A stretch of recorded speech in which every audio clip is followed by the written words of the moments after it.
സ്വീകരിക്കണമേ കർത്താവേ. കുടുംബങ്ങൾക്ക് സമാധാനം നൽകണമേ, രോഗങ്ങൾക്ക് സൗഖ്യം നൽകണമേ, ജീവിത പ്രശ്നങ്ങൾക്ക് പരിഹാരം നൽകണമേ, പരീക്ഷകൾക്ക് വിജയം നൽകണമേ, വിദേശത്ത് പോകുവാൻ തടസ്സം മാറ്റി കൊടുക്കണമേ, സന്താന സൗഭാഗ്യം നൽകണമേ, വിവാഹം ഒരുക്കി നൽകണമേ. യേശുവേ, എല്ലാ ക്ലേശങ്ങളും മാറ്റി അവിടുത്തെ നാമത്തെ സ്തുതിച്ച് ജീവിക്കുവാൻ സഹായിക്കണമേ. ഹല്ലേലൂയ. യേശുവേ, ആരാധന ആരാധന ആരാധന ആരാധന. മഹത്വം കർത്താവേ, സ്തുതി കർത്താവേ, ആരാധന ആരാധന കർത്താവേ,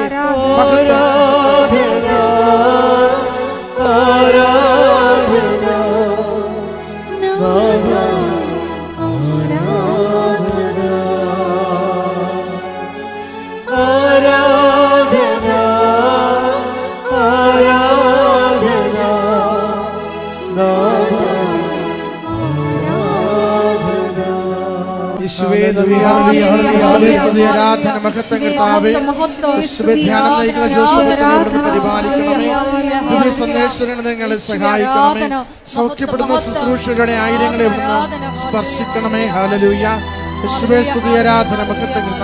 ഒരിക്കൽ കൂടി ധ്യാനം നയിക്കാൻ പോകുന്ന ബഹുമാനപ്പെട്ട വിപു ജോസഫ് അച്ഛനെ ഞങ്ങളെ അൾത്താരയിൽ വികാരുണ്യ സന്നിധിയിൽ സമർപ്പിച്ചു പ്രാർത്ഥിക്കുന്നു. ഞങ്ങൾക്ക് ആവശ്യമായിട്ടുള്ള വചനങ്ങൾ നൽകണമേ എന്ന് ഞങ്ങൾ പ്രാർത്ഥിക്കുന്നു. വചനത്താൽ ഞങ്ങളെ വിശുദ്ധീകരിക്കണമേ എന്ന് പ്രാർത്ഥിക്കുന്നു.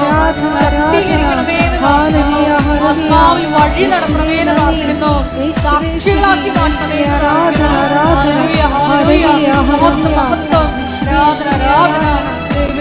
നന്ദി. കൃപാസനത്തിൽ പ്രത്യക്ഷയായ ദൈവമാതാവിന്റെ മധ്യസ്ഥതയാൽ സമയ ചുരുക്കം പ്രാപിച്ച് എത്രയും വേഗം അവരുടെ ജീവിത വിഷയങ്ങളുടെ മേൽ പരിഹാരം ഉണ്ടാകണമേ എന്ന് പ്രാർത്ഥിക്കുന്നു. മക്കളെ സാക്ഷ്യങ്ങളായി ഉയർത്തണമേ എന്ന് പ്രാർത്ഥിക്കുന്നു. Hallelujah hallelujah. മഹത്വം മഹത്വം. ആരാധന ആരാധന. Hallelujah hallelujah. യേശുവേ നന്ദി. യേശുവേ ആരാധന. ഇപ്പം ദാനം ചെയ്യാത്തവരില്ലേ, ദാനം ചെയ്യാത്തവർ, ഇപ്പോൾ ഉടമ്പടി എടുത്തിട്ടും ദാനശീലം വരാത്തവരെന്താണ്, എന്തുകൊണ്ടാണ് ദാനം ചെയ്യാത്തവർ? ഉടമ്പടി എടുത്തു, പക്ഷേ എന്നാലും ദാനം ചെയ്യത്തില്ല. നിങ്ങൾ ഇവിടെ കുത്തിരിക്കുന്നത് കുറച്ച് പ്രൊഫഷണൽ ധർമ്മക്കാർക്ക് എന്തെങ്കിലും കൊടുക്കണ പോലെ അല്ല, അത് പിന്നെ അവരുടെ പ്രൊഫഷനാണ്. അതല്ല ഇപ്പം ഈ ജെയ്സനൊക്കെ ചെയ്തിരിക്കണമെന്ന് വെച്ച് കഴിഞ്ഞാൽ, ജെയ്സൺ കർത്താവിൻ്റെ അഭിഷേകത്തിൽ വന്നു കഴിഞ്ഞപ്പോൾ ചെയ്തത് എന്താണ്? ആ നാട്ടിലുള്ള എനിക്ക് വേണ്ടത് ഇവിടെയാണെന്ന് തോന്നണം, അതായത് ഇരിങ്ങാലിക്കൂടെ. അപ്പോൾ ആ നാട്ടിലുള്ള വണ്ടി ഇടിച്ച് കിടക്കുന്നവരുടെ എല്ലാം വീട്ടിൽ ചെല്ലും, ആരും പറഞ്ഞിട്ടില്ല. അപ്പോൾ അവർ വണ്ടി ഇടിച്ച് കിടക്കുന്നവർ, പണ്ട് സ്കൂട്ടർ ഇടിച്ച് കിടക്കുന്നവരും ബൈക്ക് ഇടിച്ച് കിടക്കുന്നവരും കൈ ഒടിഞ്ഞവരും പ്ലാസ്റ്റർ കിടക്കുന്നവരൊക്കെ വീട്ടിൽ ചെല്ലും. വീട്ടിൽ ചെന്നിട്ട് അവരുടെ വിശേഷം ആദ്യമായിട്ടും കാണുകയായിരിക്കും. ജെയ്സൺ എന്ന് പറഞ്ഞ ആൾ ഇവരെ ആദ്യമായിട്ടും കാണുകയാണ്. അപ്പോൾ അവർ തന്നെ ചോദിക്കും, എങ്ങനെയാണ് ചേട്ടനെ എന്നെ അറിയത്തില്ലല്ലോ, ഞാനിങ്ങനെ വണ്ടി അപകടത്തിൽ പെട്ടെന്ന് അറിയത്തില്ലല്ലോ. അപ്പോൾ അയാൾ പറയും, ഞാൻ ചോദിച്ചു വന്നു, ആൾക്കാരോട് ചോദിച്ചു. അപ്പോൾ അദ്ദേഹം പറയണ, എനിക്ക് കാരുണ്യ പ്രവൃത്തികൾ ചെയ്യണത് ഇപ്പോൾ ഒരു കൊതി പോലെയാണ്. ഒരു വ്യക്തിയുടെ ഒരു ഉടമ്പടി എങ്ങനെ ഒരു വ്യക്തിയെ മാറ്റണം എന്ന് നോക്കിയേ. കാരുണ്യ പ്രവൃത്തികൾ ചെയ്യണത് അങ്ങോട്ട് ചെന്ന് ചോദിച്ചിട്ട് അന്വേഷിച്ച് കണ്ടുപിടിച്ചിട്ട് അവർക്ക് സഹായം നൽകണത് ഒരു തീരാത്ത കൊതി പോലെയാണ്. അതായത് അതിലൊരു ആന്തരിക അഭിഷേകം കിട്ടിയിട്ടുണ്ട്. പണ്ട് ഉടമ്പടിക്ക് മുമ്പ് അങ്ങനെയൊന്നും ഇല്ലായിരുന്നോ? അന്ന് എന്താ സംഭവിച്ചത്? എന്തുകൊണ്ടാണ് ഉടമ്പടിക്ക് മുമ്പ് ഒരു ദാനധർമ്മം ഇല്ലാത്തതിൻ്റെ കാരണം, നമ്മൾ ദാനധർമ്മം ചെയ്യാത്ത ആൾക്കാർ അല്ലെങ്കിൽ സഹായിക്കാത്ത ആൾക്കാർ അവരെ ഞാൻ കുറ്റം പറയത്തില്ല.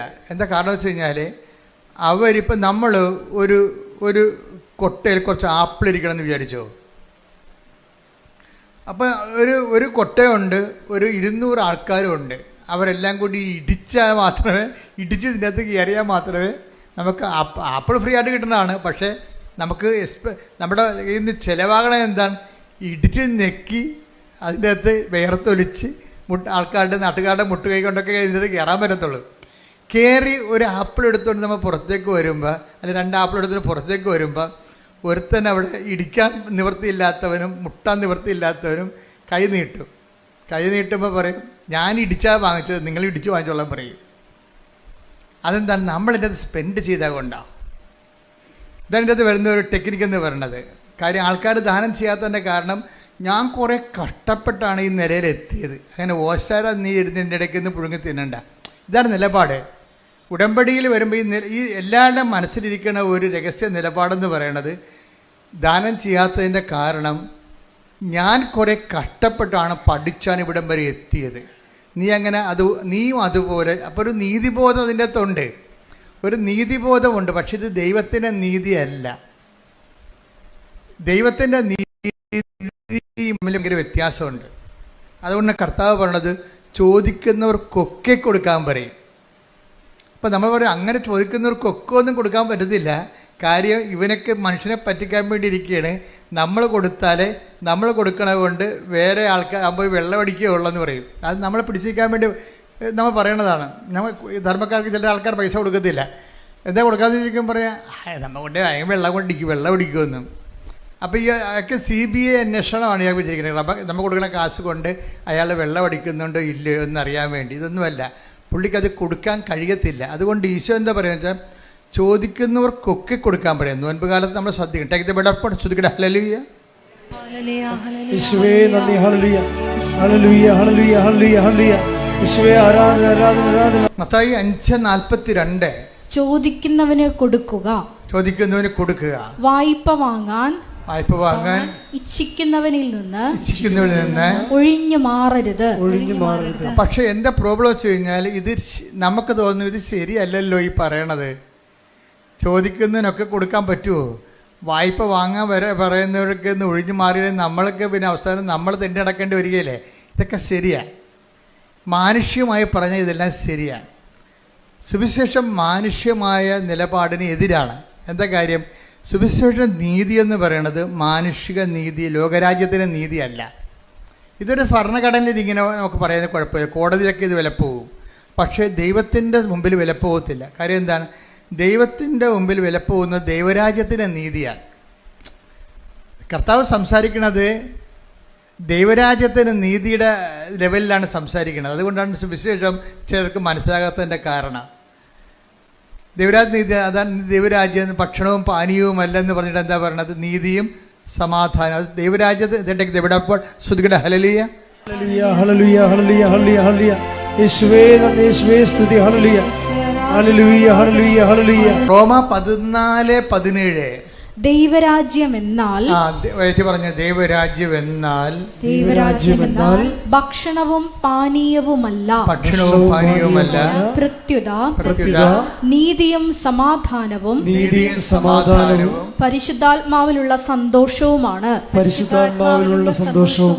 അപ്പൊ ഈ നീതിക്ക് സന്തോഷം നമ്മുടെ ഈ ജഡിക സന്തോഷമല്ല, മറിച്ച് എന്താണ്? ഇപ്പം ഒരു സംഭവം, നമുക്കൊരു ഉടുപ്പ്, 2 ഉടുപ്പുള്ളവന് ഒന്ന് കൊടുത്തില്ലാത്തതിന് കൊടുത്തു കഴിയുമ്പോൾ നമുക്കൊരു സന്തോഷം ഉണ്ടാവും. 2 സന്തോഷം ഉണ്ടാവും. ഒന്ന് നമ്മുടെ അലമാരി സാധനം പോയി കിട്ടിയില്ല എന്ന സന്തോഷമുണ്ട്. കുറേ സാധനം ഇരിക്കുമ്പോഴേ നമ്മൾ അലമാര തുറക്കുമ്പോഴേ ഉടുപ്പിനൊക്കെല്ലാം നമ്മളുടെ ബഹുമാനമാണല്ലോ, നമ്മുടെ കാൽച്ചോട്ടി വന്ന് വീഴുമല്ലോ അത്. അപ്പോൾ വീട്ടുകാർ വിഷം ഉണ്ടാക്കി ഇത് ആർക്കും കൊടുക്കാൻ പാടില്ലേ എന്ന് വെച്ചാൽ അപ്പോൾ പറഞ്ഞാൽ നമ്മൾ പറയും ഇത് കണ്ടുമുട്ടേണ്ട ആൾക്കാരെ. ഇപ്പം എല്ലാവർക്കും ആവശ്യത്തിന് ഡ്രസ്സാണെന്ന് നമ്മൾ പറയും. എന്നാലും കുറച്ച് കഴിയുമ്പോൾ അലമാരി തിങ്ങുമ്പോൾ പറയും ഒരലമാരി മേടിക്കാം. അലമാരി മേടിക്കുമ്പോൾ കാശ് 40,000-40,000 രൂപയാവും. അതിനേക്കാൾ ഉള്ളത് കൊടുത്തു കഴിഞ്ഞാൽ സ്ഥലം ഉണ്ടാക്കിയാൽ മതിയല്ല. ആ ഒരു സന്തോഷം ഉണ്ടാകും കൊടുക്കുമ്പോൾ. അലമാരി കാലിയാകുവാനുള്ള സന്തോഷം അത് ജഡിക സന്തോഷമാണ്, ദൈവരാജ്യത്തിൻ്റെ അല്ല. പറഞ്ഞ മനസ്സിലായില്ലേ? ദാനം ചെയ്യുമ്പോൾ നമുക്കുണ്ടാകുന്ന സന്തോഷം, ആ സന്തോഷം ജഡിക സന്തോഷം എന്ന് പറയും. അതെന്താണ്? ലോക അരൂപിയ നയിക്കപ്പെടുന്നവരെ, ലോകാരൂപിയാൽ നയിക്കപ്പെടുന്നതുകൊണ്ട് നമുക്ക് കുറച്ച് സ്ഥലം കിട്ടിയല്ല, അതിന് പുതിയ സാധനം വാങ്ങിക്കാമെന്ന് ഓർക്കുമ്പോൾ നമുക്ക് സന്തോഷമുണ്ട്. അതിൽ ആ ദാനത്തിലുണ്ടാകുന്ന സന്തോഷമാണ്. പക്ഷെ അത് പരിശുദ്ധാത്മാവിലുള്ള സന്തോഷമല്ല.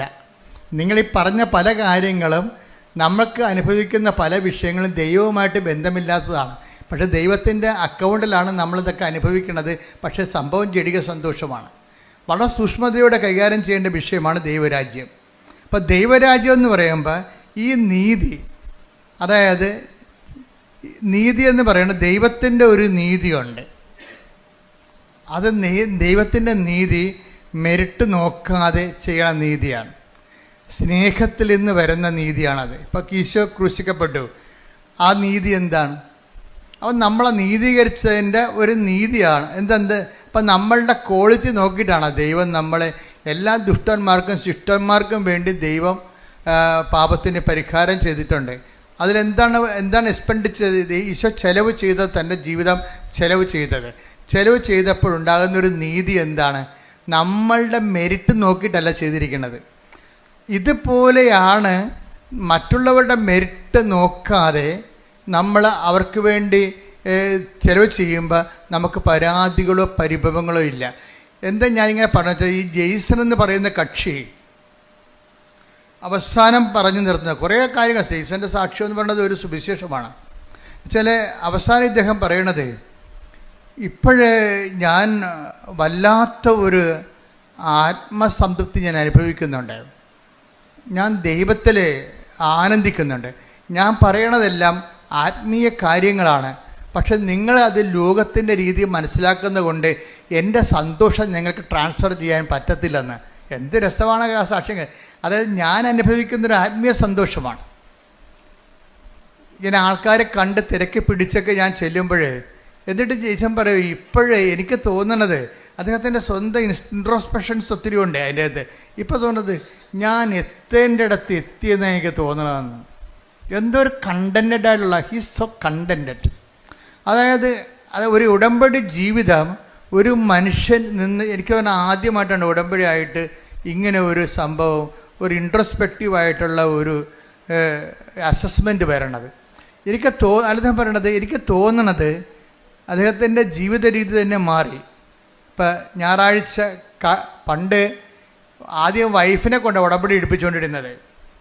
വൈഫിനെ കൊണ്ട് ഉടമ്പടി എടുപ്പിച്ച് കഴിഞ്ഞാൽ പുള്ളിക്കാരൻ കൂടെ വന്നതേ ഉള്ളൂ. പക്ഷേ എന്നാ പറ്റിയെന്ന് വെച്ചാൽ വൈഫ് വളരെ കൃത്യമായിട്ട്, ഇവിടെ വിഷയമെന്ന് പറയുന്നത് 3 വിഷയങ്ങൾ ഉടമ്പടിയിലുള്ളത്. ഒന്ന്, അവർക്കൊരു സ്ഥാപനം തുടങ്ങണം. ഇങ്ങനെ ഷെഫല്ലേ, അപ്പോൾ ഹോട്ടൽ പോലെ ഒരു സ്വന്തമായിട്ട് റെസ്റ്റോറൻറ്റ് തുടങ്ങണം, അതൊന്ന്. രണ്ടാമത്തെ, വൈഫ് നേഴ്സാണ്, അപ്പോൾ അവർക്ക് യൂറോപ്പിൽ എവിടെയെങ്കിലും ഒരു ജോലി കിട്ടണം. അതാണ് അവരുടെ രണ്ട് വിഷയങ്ങൾ. അതാണ് ഒരെണ്ണം ഞാൻ മറന്നുപോയി. 3 സബ്ജക്റ്റ് ഉണ്ട്, അതിൽ 2 ഇതാണ്. ഒന്ന്, വൈഫിൻ്റെ ഒരു ജോലി കിട്ടണം, പുള്ളിക്കൊരു സ്ഥാപനം തുടങ്ങണം. ഇതാണ് ഈ 2 വിഷയങ്ങൾ. അപ്പോൾ ഈ വിഷയത്തിൽ വൈഫിനെ കൊണ്ട് ഉടമ്പടി എടുപ്പിച്ചു. വൈഫാണെങ്കിൽ അത് വളരെ സുന്ദരമായ രീതിയിൽ കർക്കശമായിട്ടും കൃത്യമായിട്ടും ക്ലിപ്തമായിട്ടും ഈ വിഷയം ഉടമ്പടി അനുഷ്ഠിച്ച് ജീവിക്കുകയാണ്. കൂടെ വന്നതിൻ്റെ പേരിൽ എനിക്ക് വൈഫ് ചെയ്യുന്നുണ്ടല്ലോ എന്ന് വിചാരിച്ചുകൊണ്ട് പുള്ളിക്കാരൻ ഇങ്ങനെ എലൂഫായിട്ട് നിൽക്കുകയാണ്. അതിനോട് ഡയറക്റ്റ് ഇൻവോൾവ് അല്ല ആൾ, ഡയറക്റ്റ് അതിൻ്റെ അകത്ത് ഇൻവോൾവ് അല്ല. പക്ഷേ അദ്ദേഹം എനിക്കുണ്ട് കുറ്റാലത്ത് എവിടെയോ ആ ഒരു ടൂറിസ്റ്റ് സ്പോട്ടാണ്. അതുകൊണ്ട് ഭയങ്കര ചിലവായ ഒരു ഞായറാഴ്ച അല്ല ടൂറിസ്റ്റിനകത്തിന് ആൾ വരണത്. അതുകൊണ്ട് പുള്ളിക്കാരൻ കട അടക്കത്തില്ല. തന്നെയല്ല 5 പള്ളികൾ ഈ സ്ഥലത്തുണ്ട്, പല സ്ഥലത്തായിട്ട് 5 സമയത്ത് കുർബാന ഉണ്ട്. അപ്പോൾ പുള്ളിക്കാരൻ കുർബാനയ്ക്ക് പോകും. എന്ന് വെച്ച് കഴിഞ്ഞാൽ അച്ഛൻ പുള്ളി പറയണത്, ഞാൻ അച്ഛൻ പള്ളി കുർബാനയ്ക്ക് കയറണം ഞാൻ ഇന്നുവരെ കണ്ടിട്ടില്ല, ഇറങ്ങണതും കണ്ടിട്ടില്ലെന്നും. എന്ന് വെച്ച് കഴിഞ്ഞാൽ എനിക്ക് പറഞ്ഞത് ഈ വായനയാകുമ്പോൾ പുള്ളിക്കാരൻ കയറി വരും, അച്ഛൻ കുർബാന സ്വീകരണത്തെ സമയമാകുമ്പോൾ പുള്ളി ഇറങ്ങിപ്പോവും, പ്രസംഗം കഴിയുമ്പോൾ പോവും. അപ്പോൾ വെച്ചാൽ ദൈവത്തിന് എന്തോ ഞാനിവിടെ ഉണ്ട്, ഈ പരിസരത്ത് തന്നെ ഞാനുണ്ട് എന്ന് ദൈവത്തിന് ഒരു അറ്റൻഡൻസ് കൊടുക്കാൻ വേണ്ടി വന്നതാണ്. അങ്ങനെ ഒരു ദാരിദ്ര്യം പിടിച്ചൊരു ആധ്യാത്മിക ജീവിതമാണ്. അറ്റൻഡൻസ് കൊടുക്കാൻ വേണ്ടി വന്നതാണ്. ഞാൻ വിട്ടൊന്നും പോയിട്ടില്ല, ഞാനീ നാട്ടിൽ തന്നെ ഉണ്ട്. ദൈവത്തിനോട് പറയണതാണ്, ഞാൻ വിട്ടൊന്നും പോയിട്ടില്ല, ഞാനീ നാട്ടിൽ തന്നെ ഉണ്ട് എന്ന് അതിൽ പകുതിയാകുമ്പോൾ കയറി വന്നിട്ട് കാൽഭാഗമാകുമ്പോൾ കയറി വരും, മുക്കാലാകുമ്പോൾ ആൾ തിരിച്ചു പോകും. അപ്പം അങ്ങനെ ഒരു ലൈഫാണ്. അപ്പം അങ്ങനെ ഒരു ലൈഫായപ്പോൾ എന്നാ പറ്റുക വെച്ച് കഴിഞ്ഞാൽ പെട്ടെന്ന് ഇവരുടെ ഉടമ്പടിക്ക് ആശ്രയം കാണാതെ പോയി. അത് പക്ഷേ വല്ലാത്ത ഒരു കാണാതെ പോക്കലായിപ്പോയി. കാര്യം ഉടമ്പടിക്ക് ആശ്രയം പണ്ട് ജെയ്സൻ്റെ വൈഫിനാണ് ഉടമ്പടി എടുത്തിരിക്കുന്നത്. അവരൊരു പൊന്നുപോലെ ഇങ്ങനെ താലി പോലെ ഇങ്ങനെ നെഞ്ചിലിട്ടുകൊണ്ട് നടന്ന സംഭവമാണ്. പക്ഷെ അത് കാണാതെ പോയി. അവർ എറണാകുളത്ത് ഒരു സ്ഥലത്ത് പോയിട്ട് വന്നപ്പോൾ വീട്ടിൽ വന്ന് പിന്നെ ഒരു കടയിൽ പോയി കാപ്പി കുടിച്ചിട്ട് വീട്ടിൽ വന്നപ്പോൾ ഇത് കാണാനില്ല. വൈകുന്നേരം വൈഫാണെങ്കിൽ ഭ്രാന്ത് പിടിച്ച പോലെ. കാര്യം ഉടമ്പടിക്ക് ആശ്രയം എന്ന് പറഞ്ഞാൽ നിങ്ങൾക്ക് അറിയാമല്ലോ, അതാണ് അതിൻ്റെ ഉടമ്പടിയുടെ ആധാരമാണത്. പ്രമാണം പോയാൽ തീർച്ചയായിട്ടും ഉടമ്പടി ഞങ്ങളെ സംബന്ധിച്ചിടത്തോളം നേരത്തെ നിങ്ങൾ പറഞ്ഞിട്ടുണ്ട്, it is equal to missing the covenant. പിന്നെ നിങ്ങൾ എന്ത് തലകുത്തി മറിഞ്ഞെന്ന് പറഞ്ഞാലും കൃപാസനം അംഗീകരിക്കത്തില്ല. എന്താ കാര്യം? ഉടമ്പടി പോയെന്ന് പറയും. കാര്യം ഉടമ്പടി ഏറ്റവും പ്രധാനപ്പെട്ട സംഭവം ഉടമ്പടിക്ക് ആശ്രയമാണ്. അപ്പോൾ എൻ്റെ മനസ്സിൽ ഈ പരിശുദ്ധ അമ്മ ആദ്യമേ തന്നത് ഈ ഉടമ്പടിക്ക് ആശ്രയം മിസ്സായി കഴിഞ്ഞാൽ പിന്നെ ഉണ്ടാകുന്നൊരു വിഷയമെന്ന് പറയണത് ആ ഉടമ്പടി തന്നെ. കാര്യം ഉടമ്പടിക്ക് ആശ്രയം സൂക്ഷിക്കാൻ പറ്റാത്ത ആളിന് ഉടമ്പടി പാലിക്കാൻ പറ്റത്തില്ലെന്നുള്ളതാണ് ഞങ്ങൾക്ക് കിട്ടിയിരിക്കുന്ന റീഡിങ്. അതെപ്പോഴും ഓർത്തേക്കണം. ഉടമ്പടിക്ക് ആശ്രയം നിങ്ങളുടെ കയ്യിൽ നിന്ന് മിസ്സായാൽ അതിൻ്റെ അർത്ഥം, എനിക്ക് അമ്മ എന്നോട് പറഞ്ഞിരിക്കുന്നത് അവളുടെ ഉടമ്പടിയിലല്ല എന്നാണ് പറഞ്ഞിരിക്കുന്നത്. ഉടമ്പടിയിലാണെങ്കിൽ ഒരിക്കലും മിസ്സാകത്തില്ല. ഞങ്ങൾ അതുകൊണ്ടാണ് ഒരിക്കലും ഉടമ്പടി പണ്ട് ഞങ്ങൾ ഡ്യൂപ്ലിക്കേറ്റ് കൊടുക്കുമായിരുന്നു. ഇപ്പോൾ ഡ്യൂപ്ലിക്കേറ്റ് കൊടുക്കണില്ല. നിങ്ങൾക്ക് ഇഷ്ടമുണ്ടെങ്കിൽ പൊതുവെ എടുക്കുക, അല്ലെങ്കിൽ ചാപ്റ്റർ ക്ലോസ് ചെയ്യാൻ പറയും, വണ്ടി വിട്ട് പോയിക്കൊള്ളാൻ പറയും. 2 ഓപ്ഷനേ ഉള്ളൂ. ഒന്നെങ്കിൽ ഉടമ്പടി കാശ് നഷ്ടപ്പെട്ടു പോയാൽ നിങ്ങൾക്ക് ഉടമ്പടി ജീവിക്കണമെന്നുണ്ടെങ്കിൽ പുതിയ ഉടമ്പടി എടുക്കണം, അല്ലെങ്കിൽ ഉടമ്പടി എന്നേക്കാൾ ബ്രേക്ക് ചെയ്തിട്ട് ആലപ്പുഴ വിട്ടു പോകാൻ പറയും. പിന്നെ ഈ ജന്മത്ത് ആലപ്പുഴ വരുമെന്ന് പറയും. എന്താ കാര്യം വെച്ച് കഴിഞ്ഞാൽ ഇത് വളരെ സീരിയസ് ആണ്. കാര്യം ഉടമ്പടി ജീവൻ പണയം വെച്ച് ഉടമ്പടി ചെയ്യുന്ന ആൾക്കാരുണ്ട്. അത് ആത്മാർത്ഥമായിട്ട് നിങ്ങൾ ഉടമ്പടി ചെയ്യണമെങ്കിൽ ഉടമ്പടി കാശ് ഒരിക്കലും മിസ്സാകത്തില്ല. മിസ്സായാൽ മാതാവ് കാണിച്ചു തരും. അതാണ് രസം. ഭർത്താവ് നഷ്ടപ്പെട്ടെന്ന് പറഞ്ഞാലും കാണാനില്ലെന്ന് പറഞ്ഞാലും അച്ഛൻ ആ കേസ് പിടിക്കും. എന്താ കാര്യത്തിൽ എൻ്റെ മനസ്സിൽ പറഞ്ഞാൽ അമ്മയ്ക്കറിയാമല്ലോ, അമ്മയല്ലേ ഏറ്റവും വലിയ സാറ്റലൈറ്റ് ക്യാമറ. അപ്പോൾ ഈ ആളെവിടെ ഉണ്ടെന്ന് അമ്മയ്ക്കറിയാമല്ലോ. അപ്പോൾ ഞാൻ പറയും, ഫസ്റ്റ് ടൈം നിങ്ങൾ മെസ്സേജ് നിങ്ങളെ ഉടമ്പടി പോകും, നിങ്ങൾ സെക്കൻഡ് ടൈമിൽ വരുമ്പോൾ നമുക്ക് മെസ്സേജ് എടുക്കാം, ആളെവിടെ ഉണ്ടെന്ന് പറയാം എന്നൊക്കെ പറയും. എന്താ പ്രശ്നം വെച്ച് കഴിഞ്ഞാൽ ഫസ്റ്റ് ടൈമിൽ മെസ്സേജ് എടുത്തു കഴിഞ്ഞാലും ചില ആൾക്കാർ നന്നാകത്തില്ല. അതെപ്പോഴും നമ്മൾ ശ്രദ്ധിക്കണം. എന്ന് വെച്ച് കഴിഞ്ഞാൽ ഇത് അത്ര വലിയ ആനക്കാര്യമല്ല. പെട്ടെന്ന് കർത്താവിൻ്റെ നമുക്കൊരു, നിങ്ങൾ ദൈവത്തിൻ്റെ ഉള്ളവരാണെങ്കിൽ അങ്ങനെ ഉണ്ട്. ഈ ദൈവത്തിനുള്ളവർ ഞങ്ങളെപ്പോഴും ശ്രമിക്കുന്നത് എന്താണെന്നറിയാമോ?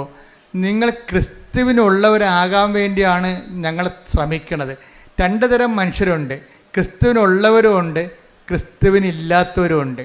ഈ ഉള്ളവരോടാണ് പെട്ടെന്ന് ഈ ഉടമ്പടിയുടെ ഗുണം.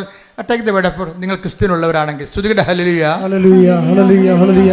യേശുവേ നന്ദി, യേശുവേ സ്തുതി. Hallelujah hallelujah hallelujah hallelujah hallelujah.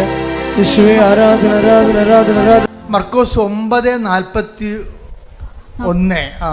നിങ്ങൾ ക്രിസ്തുവിനുള്ളവരാകയാൽ നിങ്ങൾ ക്രിസ്തുവിനുള്ളവരാകയാൽ അവന്റെ നാമത്തിൽ ആരെങ്കിലും നിങ്ങൾക്ക് ഒരു പാത്രം വെള്ളം കുടിക്കാൻ തന്നാൽ അവന് പ്രതിഫലം ലഭിക്കാതിരിക്കുകയില്ല എന്ന് ഞാൻ നിങ്ങളോട് പറയുന്നു.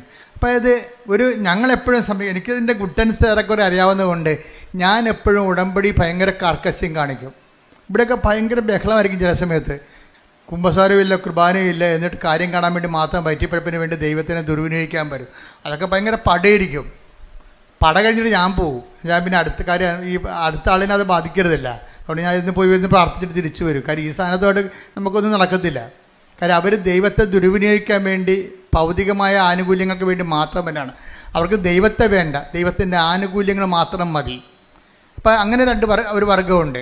ദൈവത്തെ അവർക്ക് വേണ്ട, പിന്നെ എന്ത് വേണം? ദൈവത്തിൻ്റെ ആനുകൂല്യം വേണം. അതാണ് വിഷയം. അവന് ഒരിക്കൽ ക്രിസ്തീയ വിശ്വാസം ഉപേക്ഷിച്ചവരൊന്നും ഞാൻ മോണിറ്റർ ചെയ്യത്തില്ല. കാര്യം ക്രിസ്തീയ വിശ്വാസം, കർത്താവ് വിശുദ്ധമായ രക്തത്താൽ അവൻ്റെ രക്തം കൊടുത്ത് വീണ്ടെടുത്തിട്ട് ദൈവം സൗജന്യ ദാനമായിട്ട് നൽകിയതാണത്. ആരെങ്കിലും കണ്ണി കാണുന്നതിനെ കണ്ടപ്പോൾ തന്നെ ഈ വിശ്വാസം നഷ്ടപ്പെടുത്തിക്കൊണ്ട് അവൻ്റെ പുറകെ പോയിട്ട് നാളെ ഇവിടെ വന്ന് സാക്ഷ്യം പറയാൻ പറഞ്ഞാൽ ഐ വിൽ നോട്ട് അലവ്. എന്താ അലവ്? അക്രൈസ്തവർ വരുമ്പോൾ ഞാൻ അക്സെപ്റ്റ് ചെയ്യും. പക്ഷേ വിശ്വാസം കിട്ടിയവൻ ഒരിക്കൽ ആ വിശ്വാസം ഏതെങ്കിലും മാംസളമായ കാര്യം, കുറച്ചുകൂടി കൊള്ളാവുന്നൊരു മാംസത്തെ കണ്ടപ്പോൾ, കുറച്ച് കൊള്ളാവുന്ന ജോലിയുള്ളവനെ കണ്ടപ്പോൾ ക്രിസ്തീയ വിശ്വാസം നഷ്ടപ്പെടുത്തിയിട്ടുള്ള ആൾക്കാരുണ്ട്. അവരെ സംബന്ധിച്ചിടത്തോളം അൾത്താരയ്ക്കാണ് സമ്മതിക്കത്തില്ല. എന്താ കാര്യം? അവർക്ക് അനുതാപം ഉണ്ടാകണം. വേറെ ഒരു വഴി അവിടെ മുമ്പിലില്ല. അവർക്ക് ഈ വിഷയത്തെക്കുറിച്ച് തങ്ങൾ ആത്മാവിനും അവിടെ രക്തത്തിൽ പെടുന്ന കുഞ്ഞുങ്ങളെ വിശ്വാസം വളർത്താൻ അവർക്ക് കഴിഞ്ഞിട്ടില്ല. അതിനുള്ള സാഹചര്യം ഒരുക്കാരൊക്കെ പറ്റിയിട്ടില്ല. അതുകൊണ്ട് തന്നെ അവർക്ക് ആധ്യാത്മികമായ ബാധ്യതയുണ്ട്. എന്ന് വെച്ചാൽ അവർ രക്ഷപ്പെടത്തിലൊന്നും ഞാൻ പറയത്തില്ല. പക്ഷെ അവർക്ക് എന്ത് ചെയ്യണം? അവർക്ക് ഈ വിഷയത്തെക്കുറിച്ച് അനുതാപം ഉണ്ടാകണം. കാര്യം ഞാൻ ഒരിക്കൽ പ്രകാശം ലഭിച്ച ആളാണ്. ഞാൻ ഒരിക്കൽ പ്രകാശം ലഭിച്ച ഒരാളാണ്. ആ പ്രകാശത്തെ ഞാൻ നഷ്ടപ്പെടുത്തി. എന്താണ്? ഒരു ലൈൻ അടിച്ച് ലവ് അടിച്ച് അവരെ കണ്ടപ്പോൾ കർത്താവിനെ അവൻ മറന്നു. അപ്പോൾ നിങ്ങൾ പറയും, ഓ ഞാൻ കർത്താവിനൊന്നും മറന്നിട്ടില്ല, ഞാനിപ്പോഴും പ്രാർത്ഥിക്കുന്നുണ്ട്. നിങ്ങളറിയാമല്ലോ, നിങ്ങളുടെ രക്തത്തിൽ പെടുന്ന കുഞ്ഞിനെ, വിവാഹത്തിലുണ്ടാകുന്ന കുഞ്ഞുങ്ങളെ പുണ്യപൂർണ്ണം വളർത്താൻ വേണ്ടിയാണ് വിവാഹം സഭയിൽ സ്ഥാപിച്ചിരിക്കുന്നത്. നിങ്ങളുടെ കുഞ്ഞുങ്ങളെ വിശ്വാസത്തെ വളർത്താൻ പറ്റാത്തൊരു സാഹചര്യമാണ് മുന്നിൽ കണ്ടതെന്നുണ്ടെങ്കിൽ നിങ്ങൾക്ക് തീരുമാനം എടുക്കണം. ഒന്നുകിൽ നിത്യത അല്ലെങ്കിൽ അനുദിന ജീവിതം. നിങ്ങൾ അനുദിന ജീവിതത്തിന് നിത്യതയ്ക്കുള്ള പ്രാധാന്യം കൊടുത്തിട്ടുണ്ടെങ്കിൽ പിന്നെ യേശുക്രിസ്തു മുമ്പിൽ വരാൻ നിങ്ങൾക്ക് എന്താണ് കാരുണ്യം? പിന്നെ വയറ്റിപ്പഴപ്പിനോ? അത് നിങ്ങൾ വാങ്ങിച്ചുകൊണ്ട് പോയിക്കോളൂ. അതുകൊണ്ട് ഐ വിൽ നോട്ട് അലവ്. അത് എപ്പോഴും ശ്രദ്ധിക്കണം. നിങ്ങൾക്ക് ജീവിതകാലം മുഴുവൻ ഈ വിഷയത്തെക്കുറിച്ച് കർത്താവ് നൽകിയ ചൈതന്യം, കർത്താവ് നൽകിയിട്ടുള്ള വിശ്വാസം പാരമ്പര്യമായിട്ട് കിട്ടിയാലും ദൈവത്തിൻ്റെ അനന്തമായ കാരുണ്യം കൊണ്ടല്ല കിട്ടിയത്. അപ്പോൾ കുറച്ചുകൂടി അതിനോട് നമ്മൾ കഷ്ടപ്പെട്ടിട്ടല്ല, നമുക്ക് സൗജന്യമായിട്ട് ദൈവം ദാനം തന്നിട്ടുണ്ടെങ്കിൽ, ക്രൈസ്തവ മാതാപിതാക്കന്മാരെന്ന നിലയിൽ അവരിൽ നിന്ന് നമ്മൾ ജനിച്ചത് കൊണ്ടാണ് നമുക്ക് വിശ്വാസം കിട്ടിയിട്ടുണ്ടെങ്കിൽ ആ വിശ്വാസത്തിന് നമ്മൾ കഷ്ടപ്പെട്ട് നേടിച്ച വിശ്വാസത്തെക്കാൾ വിലയുള്ളതാണ്. എന്താ കാരണം? ദൈവം അത് നമുക്ക് സൗജന്യ ദാനമായി തന്നിട്ടുണ്ടെങ്കിൽ ആ സൗജന്യ ദാനത്തിന് ദൈവത്തിൻ്റെ 100% ദൈവത്തിൻ്റെ കൃപയാണ്. എൻ്റെ വിശ്വാസം ഒന്ന് മനസ്സിലാക്കിയാൽ ആ വിശ്വാസത്തിന് മാനിച്ചുകൊണ്ട് ജീവിക്കാൻ ഞാൻ ബാധ്യതയുള്ളവനാണ്. അഥവാ എനിക്കത് ബാധ്യതയില്ല എങ്കിൽ, ഞാൻ ഇട്ടെറിഞ്ഞ് പോയിട്ടുണ്ടെങ്കിൽ, നിങ്ങൾ എറിഞ്ഞു കളഞ്ഞിരിക്കണം നിങ്ങളുടെ നിത്യതയും നിങ്ങളുടെ ആത്മാവിനുമാണെന്നുള്ള ബോധ്യം ഉണ്ടാകണം. അതേക്കുറിച്ച് നിങ്ങൾ അനുതപിക്കണം. ശ്രദ്ധിക്കട്ടെ. Hallelujah, hallelujah, hallelujah, hallelujah, hallelujah, hallelujah. പരമദിവ്യകാരുണ്യത്തിന് ആരാധനയും സ്തുതിയും പുകഴ്ചയും ഉണ്ടാകട്ടെ. അങ്ങനെയുള്ള ചുറ്റുപാട് ജീവിക്കുന്നവർക്ക് സാക്ഷ്യം, അങ്ങനെയുള്ള ചുറ്റുപാട് ജീവിക്കുന്നവർക്ക് ഉടമ്പടി എടുക്കാം. കാര്യം ഉടമ്പടിയിൽ അനുതാപത്തിൻ്റെ കണ്ടന്റ് ഉണ്ട്. അതുകൊണ്ടാണ് അങ്ങനെയുള്ള ചുറ്റുപാട് ജീവിക്കുന്നവർക്ക് ഉടമ്പടി എടുക്കാൻ ഞാൻ അനുവദിച്ചിട്ടുണ്ട്. എന്താ കാര്യം? ഉടമ്പടിയിൽ അനുതാപത്തിൻ്റെ കണ്ടന്റ് ഉള്ളതാണ്. അപ്പോൾ അനുതാപത്തിലേക്ക് വരാൻ ദൈവത്തോട് ചെയ്തിരിക്കുന്ന ഒരു സാഹചര്യത്തിൽ, പ്രത്യേക സാഹചര്യത്തിൽ സമ്മതത്തിന് വിധേയമായിട്ട് നിൻ്റെ അജ്ഞതയുടെ കാലഘട്ടത്തെ ദൈവത്തെക്കുറിച്ച് അറിയാമായിരുന്നിട്ടും അറിയാമെന്ന സാഹചര്യം ഉണ്ടായിട്ടും ചില ആൾക്കാർക്ക് അറിയേണ്ടത് അറിയുന്നില്ല എന്ന് അറിഞ്ഞിരിക്കുന്നവനെന്ന് പറയുന്നവൻ അറിയേണ്ടത് അറിഞ്ഞിട്ടില്ല. നമ്മൾ നേരത്തെ വായിച്ചതുപോലെ അജ്ഞതയുടെ ഒരു കാലഘട്ടം ഉണ്ടാകും. പക്ഷേ അജ്ഞതയുടെ കാലഘട്ടത്തെ ദൈവം കണക്കിലെടുക്കാതിരിക്കണമെന്നുണ്ടെങ്കിൽ നമുക്ക് അതിന് ആനുപാതികമായിട്ട് അനുതാപം ഉണ്ടാകണം. അജ്ഞതയുടെ കാലഘട്ടം. അപ്പോസ്തല പ്രവർത്തനങ്ങൾ 17:30. അജ്ഞതയുടെ കാലഘട്ടങ്ങളെ അജ്ഞതയുടെ കാലഘട്ടങ്ങളെ ദൈവം കണക്കിലെടുത്തില്ല. എന്നാൽ ഇപ്പോൾ എല്ലായിടത്തുമുള്ള സകല ജനങ്ങളും പശ്ചാത്തപിക്കണമെന്ന് അവിടുന്ന് ആജ്ഞാപിക്കുന്നു. ആഗ്രഹിക്കണമല്ല, ആജ്ഞാപനമാണ്. മനസ്സിലായില്ലേ? ആത്മരക്ഷയുടെ ഭാഗമായതുകൊണ്ടാണ് ഇത് ആജ്ഞാപനം വന്നത്. അല്ലെങ്കിൽ ആഗ്രഹിച്ചാൽ മതി. അജ്ഞതയുടെ കാലഘട്ടത്തിൽ ദൈവം കണക്കിലെടുത്തില്ല. പക്ഷേ എന്താ പ്രശ്നം? ഇപ്പോഴാകട്ടെ എല്ലായിടത്തുമുള്ള എല്ലാവരുമാണ്. ആർക്കും ഒഴിവൊഴിവില്ല. എല്ലായിടത്തുമുള്ള എല്ലാവരും അനുതപിക്കണമെന്ന് അവിടുന്ന് ആജ്ഞാപിക്കുന്നു. നിന്റെ ഒരു ദുരന്തം ദൈവത്തിൻ്റെ ആജ്ഞാപനമായിട്ട് നീ തിരിച്ചറിയണം. ഇപ്പം കാശുരം കളഞ്ഞു പോയതൊരു ദുരന്തമാണ്. ആ ദൈവത്തിൻ്റെ ആജ്ഞാപനമായിട്ട് അയാൾ തിരിച്ചറിയണം. എന്താ കാര്യം? കാശുരുവൻ കളഞ്ഞു പോയ ഉടനെ ആ വൈഫ് അത് ശരിക്കും പറഞ്ഞാൽ അതിനു വേണ്ടി അവർ കാപ്പി കുടിച്ച കടയിൽ പോയി. പിന്നെ തലേ ദിവസം സുഭാഷ് പാർക്കിൽ പോയായിരുന്നു.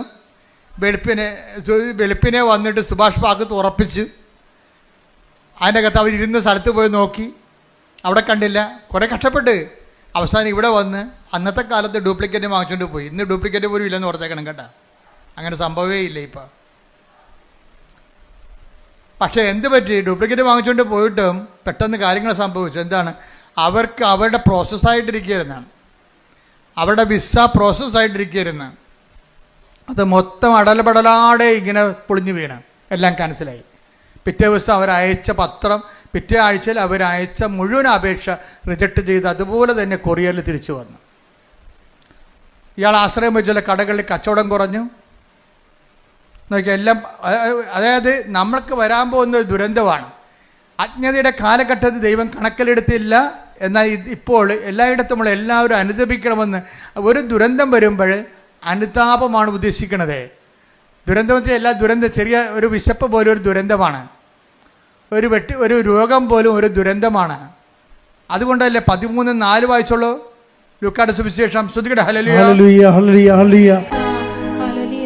സീലോഹായിലെ ഗോപുരം ഇടിഞ്ഞു വീണ്. ദുരന്തം പിന്നെ കണ്ട 13:4 എന്താ പറയണത്? ഏറ്റു പറഞ്ഞ സിലോഹായിലെ ഗോപുരം ഇടിഞ്ഞു വീണ് കൊല്ലപ്പെട്ട ആ 18 പേർ അന്ന് ജെറുസലേമിൽ വസിച്ചിരുന്ന എല്ലാവരെയും കുറ്റക്കാരായിരുന്നു എന്ന് നിങ്ങൾ വിചാരിക്കുന്നുണ്ടോ? അല്ല എന്ന് ഞാൻ പറയുന്നു. പശ്ചാത്തപിക്കുന്നില്ലെങ്കിൽ നിങ്ങൾ എല്ലാവരും അതുപോലെ നശിക്കും. ദുരന്തത്തിന്റെ ഉദ്ദേശം എന്താണ്? പശ്ചാത്താപമാണ്. സിമ്പിൾ അല്ലേ? ക്രിസ്തുവിന്റെ കാലത്ത് സംഭവിച്ച ഒരു വർത്തമാനകാല ന്യൂസാണത്, വർത്തമാനം. അന്ന് സിലോഹയിലെ ഗോപുരം വീണ് കുറച്ച് പേര് മരിച്ചു. ആ വാർത്ത കർത്താവിനോട് പറഞ്ഞപ്പോൾ കർത്താവ് എന്താ പറഞ്ഞത്? അവരെല്ലാവരെക്കാൾ പാപികളാണെന്ന് ഞാൻ കരുതണില്ല, പക്ഷെ പശ്ചാത്താപിച്ചില്ലെങ്കിൽ നിങ്ങളുടെ അവസ്ഥയും ഈ ദുരന്തം ക്ഷണിച്ചു വരുത്തിയിരിക്കും ചെയ്യണതെന്ന്. ആ സത്യമായ ദൈവത്തിൻ്റെ തിരുസന്നിധി വരുമ്പോൾ ദൈവം നമ്മളെ വഴി നടത്താൻ വേണ്ടി നമുക്ക് നമ്മുടെ ജീവിതത്തിൽ നമ്മളെ വിവേചിച്ച് എന്തെങ്കിലും ഇപ്പം നിങ്ങൾ എന്തെങ്കിലും ഒരു ദുരന്തം എന്ന് പറയുമ്പോൾ മുഴുവനും മരണമാണെന്ന് ചിന്തിക്കേണ്ട കാര്യമില്ല. നമ്മുടെ വിശ്വാസം റിജക്റ്റ് ചെയ്യുന്നത് ഒരു ദുരന്തമാണ്. പരീക്ഷയ്ക്ക് ഒരു വിഷയം കാണാതിരിക്കണതും ഒരു മൊഡ്യൂൾ കിട്ടാതിരിക്കണത് ഒരു ദുരന്തമാണ്. കാര്യം വീണ്ടും നമ്മൾ റിപ്പീറ്റ് ചെയ്യണ്ടേ, വീണ്ടും കാശ് മുടക്കണ്ടേ. അപ്പോൾ എല്ലാ വിഷയങ്ങളെയും ബൈബിൾ കാണിക്കുന്ന ട്രാജഡീസിനെ എല്ലാത്തിനെയും, ഇതുപോലെയുള്ള പരാജയങ്ങളെല്ലാത്തിനെയും ഇതുപോലെ ദൈവം പശ്ചാത്താപത്തിലേക്കാണ് ക്ഷണിക്കണത്. ഇപ്പം എന്താ, ഇവിടെ കാശിനെ കളഞ്ഞുപോയി, അതൊരു ദുരന്തമാണ് ശരിക്കും പറഞ്ഞാൽ. കാശിനെ കളഞ്ഞുപോയി, അതോടുകൂടി ദുരന്തം പടപെടാൻ സംഭവിക്കും. വിസ എല്ലാം തിരിച്ചു വന്നു. അതുപോലെ തന്നെ ഹോട്ടലിൻ്റെ അകത്ത് കച്ചവടം കുറഞ്ഞു.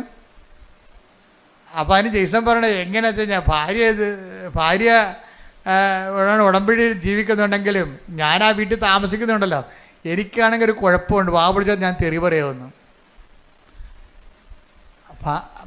അധികം ഓർക്കൊന്നും, അതായത് ഭാര്യ ഉടമ്പടി എടുത്തിട്ടും ഭർത്താവ് തെറി പറയണത്, കാര്യം പുള്ളിക്കാരൻ ആൾക്കാരെ കൊണ്ട് അനുവദിപ്പിക്കണമെന്നുണ്ടെങ്കിലേ, ഇപ്പം ഈ നമ്മുടെ ഭായിമാരല്ലേ ഇപ്പം നമ്മുടെ ഹോട്ടലിലൊക്കെ ഉള്ളത്, അപ്പം നമുക്ക് ഹിന്ദി അറിയാൻ പറ്റില്ല, പിന്നെ തെറിയല്ലേ പറയാൻ പറ്റത്തുള്ളൂ. ഇതാണ് ഇവിടുത്തെ അവസ്ഥ. ഹിന്ദി അറിയാൻ പറ്റാത്ത കൊണ്ട് അവനെ പറഞ്ഞു താമസിക്കാൻ വേണ്ടി തെറി പറയും. അപ്പം ഇങ്ങനെയൊക്കെ ഇതൊന്നും സുവിശേഷമായിട്ട് ജീവിക്കാൻ പറ്റത്തില്ല. നിങ്ങൾ ദ്വയാർത്ഥ പ്രയോഗങ്ങൾ, പിന്നെ വെച്ചുള്ള സംസാരങ്ങൾ, അതുപോലെ തന്നെ എന്താണ് ദൈവത്തിന് നിരക്കാത്ത ഈ സംസാരത്തിനകത്ത് വരുന്ന പാകപ്പിഴകൾ, ഇതൊക്കെ നിങ്ങൾ ശ്രദ്ധിക്കണം വളരെയായിട്ട്. കാര്യം നിങ്ങൾ സുവിശേഷം വായിക്കുകയും സുവിശേഷം പറയുകയും ചെയ്യുന്ന നാവിനെ കൊണ്ടാണ് നിങ്ങൾ ഇതുപോലെയുള്ള. അതുകൊണ്ട് ഈ വിഷയത്തിലൊക്കെ എല്ലാം ദൈവം കുറച്ച് ശരിയാകും, കുറച്ച് ശരിയാകത്തില്ലെന്നല്ല. ദൈവത്തിൻ്റെ ഒരു പ്രശ്നം എല്ലാം ശരിയാകണമെന്ന് തന്നെയാണ്. അപ്പം അതുകൊണ്ട് പ്രാർത്ഥിക്കുക, കർത്താവായ ദൈവമേ, ഉടമ്പടി ഒരു ജീവിതക്രമം എന്ന നിലയിലെ വിശുദ്ധിയോടെ ജീവിക്കുവാൻ എന്റെ ജീവിതത്തിൽ വന്നു പോയിട്ടുള്ള അപരാധങ്ങൾക്ക് അനുതാപത്തോടെ ജീവിക്കുവാൻ എനിക്ക് പശ്ചാത്താപത്തിന്റെ അഭിഷേകം നൽകണമേ. ശ്രദ്ധിക്കട്ടെ.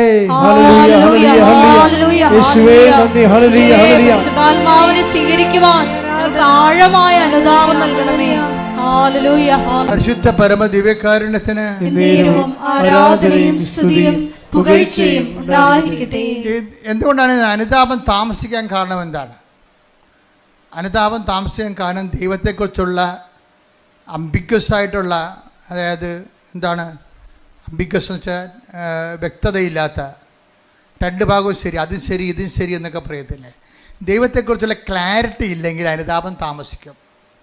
ഇപ്പം ദൈവവിശ്വാസം എന്ന് പറയണതേ ഭയങ്കരമായ ഒരു കൃപയാണ്. ശരിക്കും പറഞ്ഞാൽ എനിക്ക് തോന്നുന്നത് ദൈവത്തെ വിശ്വസിക്കുകയല്ല, വിശ്വസിക്കുന്ന വിഷയത്തെക്കുറിച്ച് ക്ലാരിറ്റിയാണ് ആവശ്യമുണ്ടാകുക. വിശ്വാസത്തിനേക്കാൾ പ്രധാനപ്പെട്ടതാണ് വിശ്വസിക്കുന്ന വിഷയത്തെക്കുറിച്ചുള്ള വ്യക്തത. വ്യക്തതയില്ലെങ്കിൽ വേദോപദേശങ്ങൾ നൽകും. വിശ്വാസത്തെക്കുറിച്ചോ ദൈവത്തെക്കുറിച്ചോ ഇപ്പം ഞാൻ എന്തുകൊണ്ടാണ് ഞാൻ നിങ്ങളോട് ഇത്രയും ക്ലിയർ കട്ടായിട്ട് പറയണത്? ഞാൻ അമ്മയെ നേരിട്ട് കണ്ടതുകൊണ്ടാണ്. അമ്മയെ നേരിട്ട് കണ്ടിട്ടുള്ള അതിന് ശേഷമുള്ള എൻ്റെ നിലപാടുകളും അമ്മയെ കാണുന്നുമുള്ള നിലപാടുകൾക്കും വ്യത്യാസമുണ്ട്. നേരത്തെ കാണുന്നതിന് മുമ്പ് ആൾക്കാരെ കോംപ്രമൈസ് ചെയ്താണ് ഞാൻ സംസാരിച്ചുകൊണ്ടിരുന്നത്. അതിനെക്കുറിച്ച് ഇരിക്കുന്ന പശ്ചാത്താപമുണ്ട്. അതായത് ദൈവത്തെക്കുറിച്ച് വ്യക്തതയില്ലെന്നുണ്ടെങ്കിൽ ആൾക്കാർ ഒത്തുതീർപ്പിന് വിധേയമാകും. അതും ശരി, ആ മതവും ശരി, ഈ മതവും ശരി, അവർ കാണിക്കണത് ശരി, ഇവർ കാണിക്കണത് ശരി. ആൾക്കാർക്ക് ദൈവത്തെക്കാൾ പ്രാധാന്യം കൊടുക്കും. മാധ്യമങ്ങളിലൂടെയൊക്കെ എന്തുമാത്രം പ്ലീസിങ് ആയിട്ടുള്ള കാര്യങ്ങളാണ് മാധ്യമം പ്രാധാന്യം കൊടുക്കുന്നത്. അതിനുവേണ്ടി ഞാൻ ദൈവത്തെ പോലും വിറ്റിട്ട് ജനങ്ങളുടെ കൂടെ കൂടും. ഇത് ദൈവത്തെക്കുറിച്ച് വ്യക്തതയില്ലാത്തതിന് ലക്ഷണമാണിത്. അത് സഭയുടെ ഉന്നത ശ്രേണിയിൽ ഇരിക്കുന്നവർക്ക് പോലും ഈ അസുഖം വരാൻ സാധ്യതയുണ്ട്. എന്താ കാര്യം? എപ്പോഴും മീഡിയാസിനെ ഇങ്ങനെ കണ്ടുകൊണ്ടിരിക്കുമ്പോൾ ആൾക്കാർക്ക് അപ്പീലിംഗ് ആയിട്ടുള്ള കാര്യങ്ങൾ പറയാൻ വേണ്ടി ബാധ്യസ്ഥമായി വരുമ്പോൾ ദൈവത്തെ നമ്മൾ തള്ളി മാറ്റിയിട്ട് ജനങ്ങളുടെ കൂടെ കൂടും. ഇതെല്ലാം പറ്റും. വിശ്വാസത്തിൽ ഡൈലൂഷൻ ആകുകയും ചെയ്യും, വ്യക്തത കുറഞ്ഞു പോവുകയും ചെയ്യും, അനുതാപം താമസിക്കുകയും ചെയ്യും. പ്രാർത്ഥിക്കുക. കർത്താവായ ദൈവമേ, വിശ്വാസത്തിൽ വ്യക്തത വരികയും അനുതാപത്തിലെ കൃത്യത ഉണ്ടാകുവാൻ എന്നെ സഹായിക്കണമേ, എന്നെ അനുഗ്രഹിക്കണമേ. ശ്രദ്ധിക്കട്ടെ.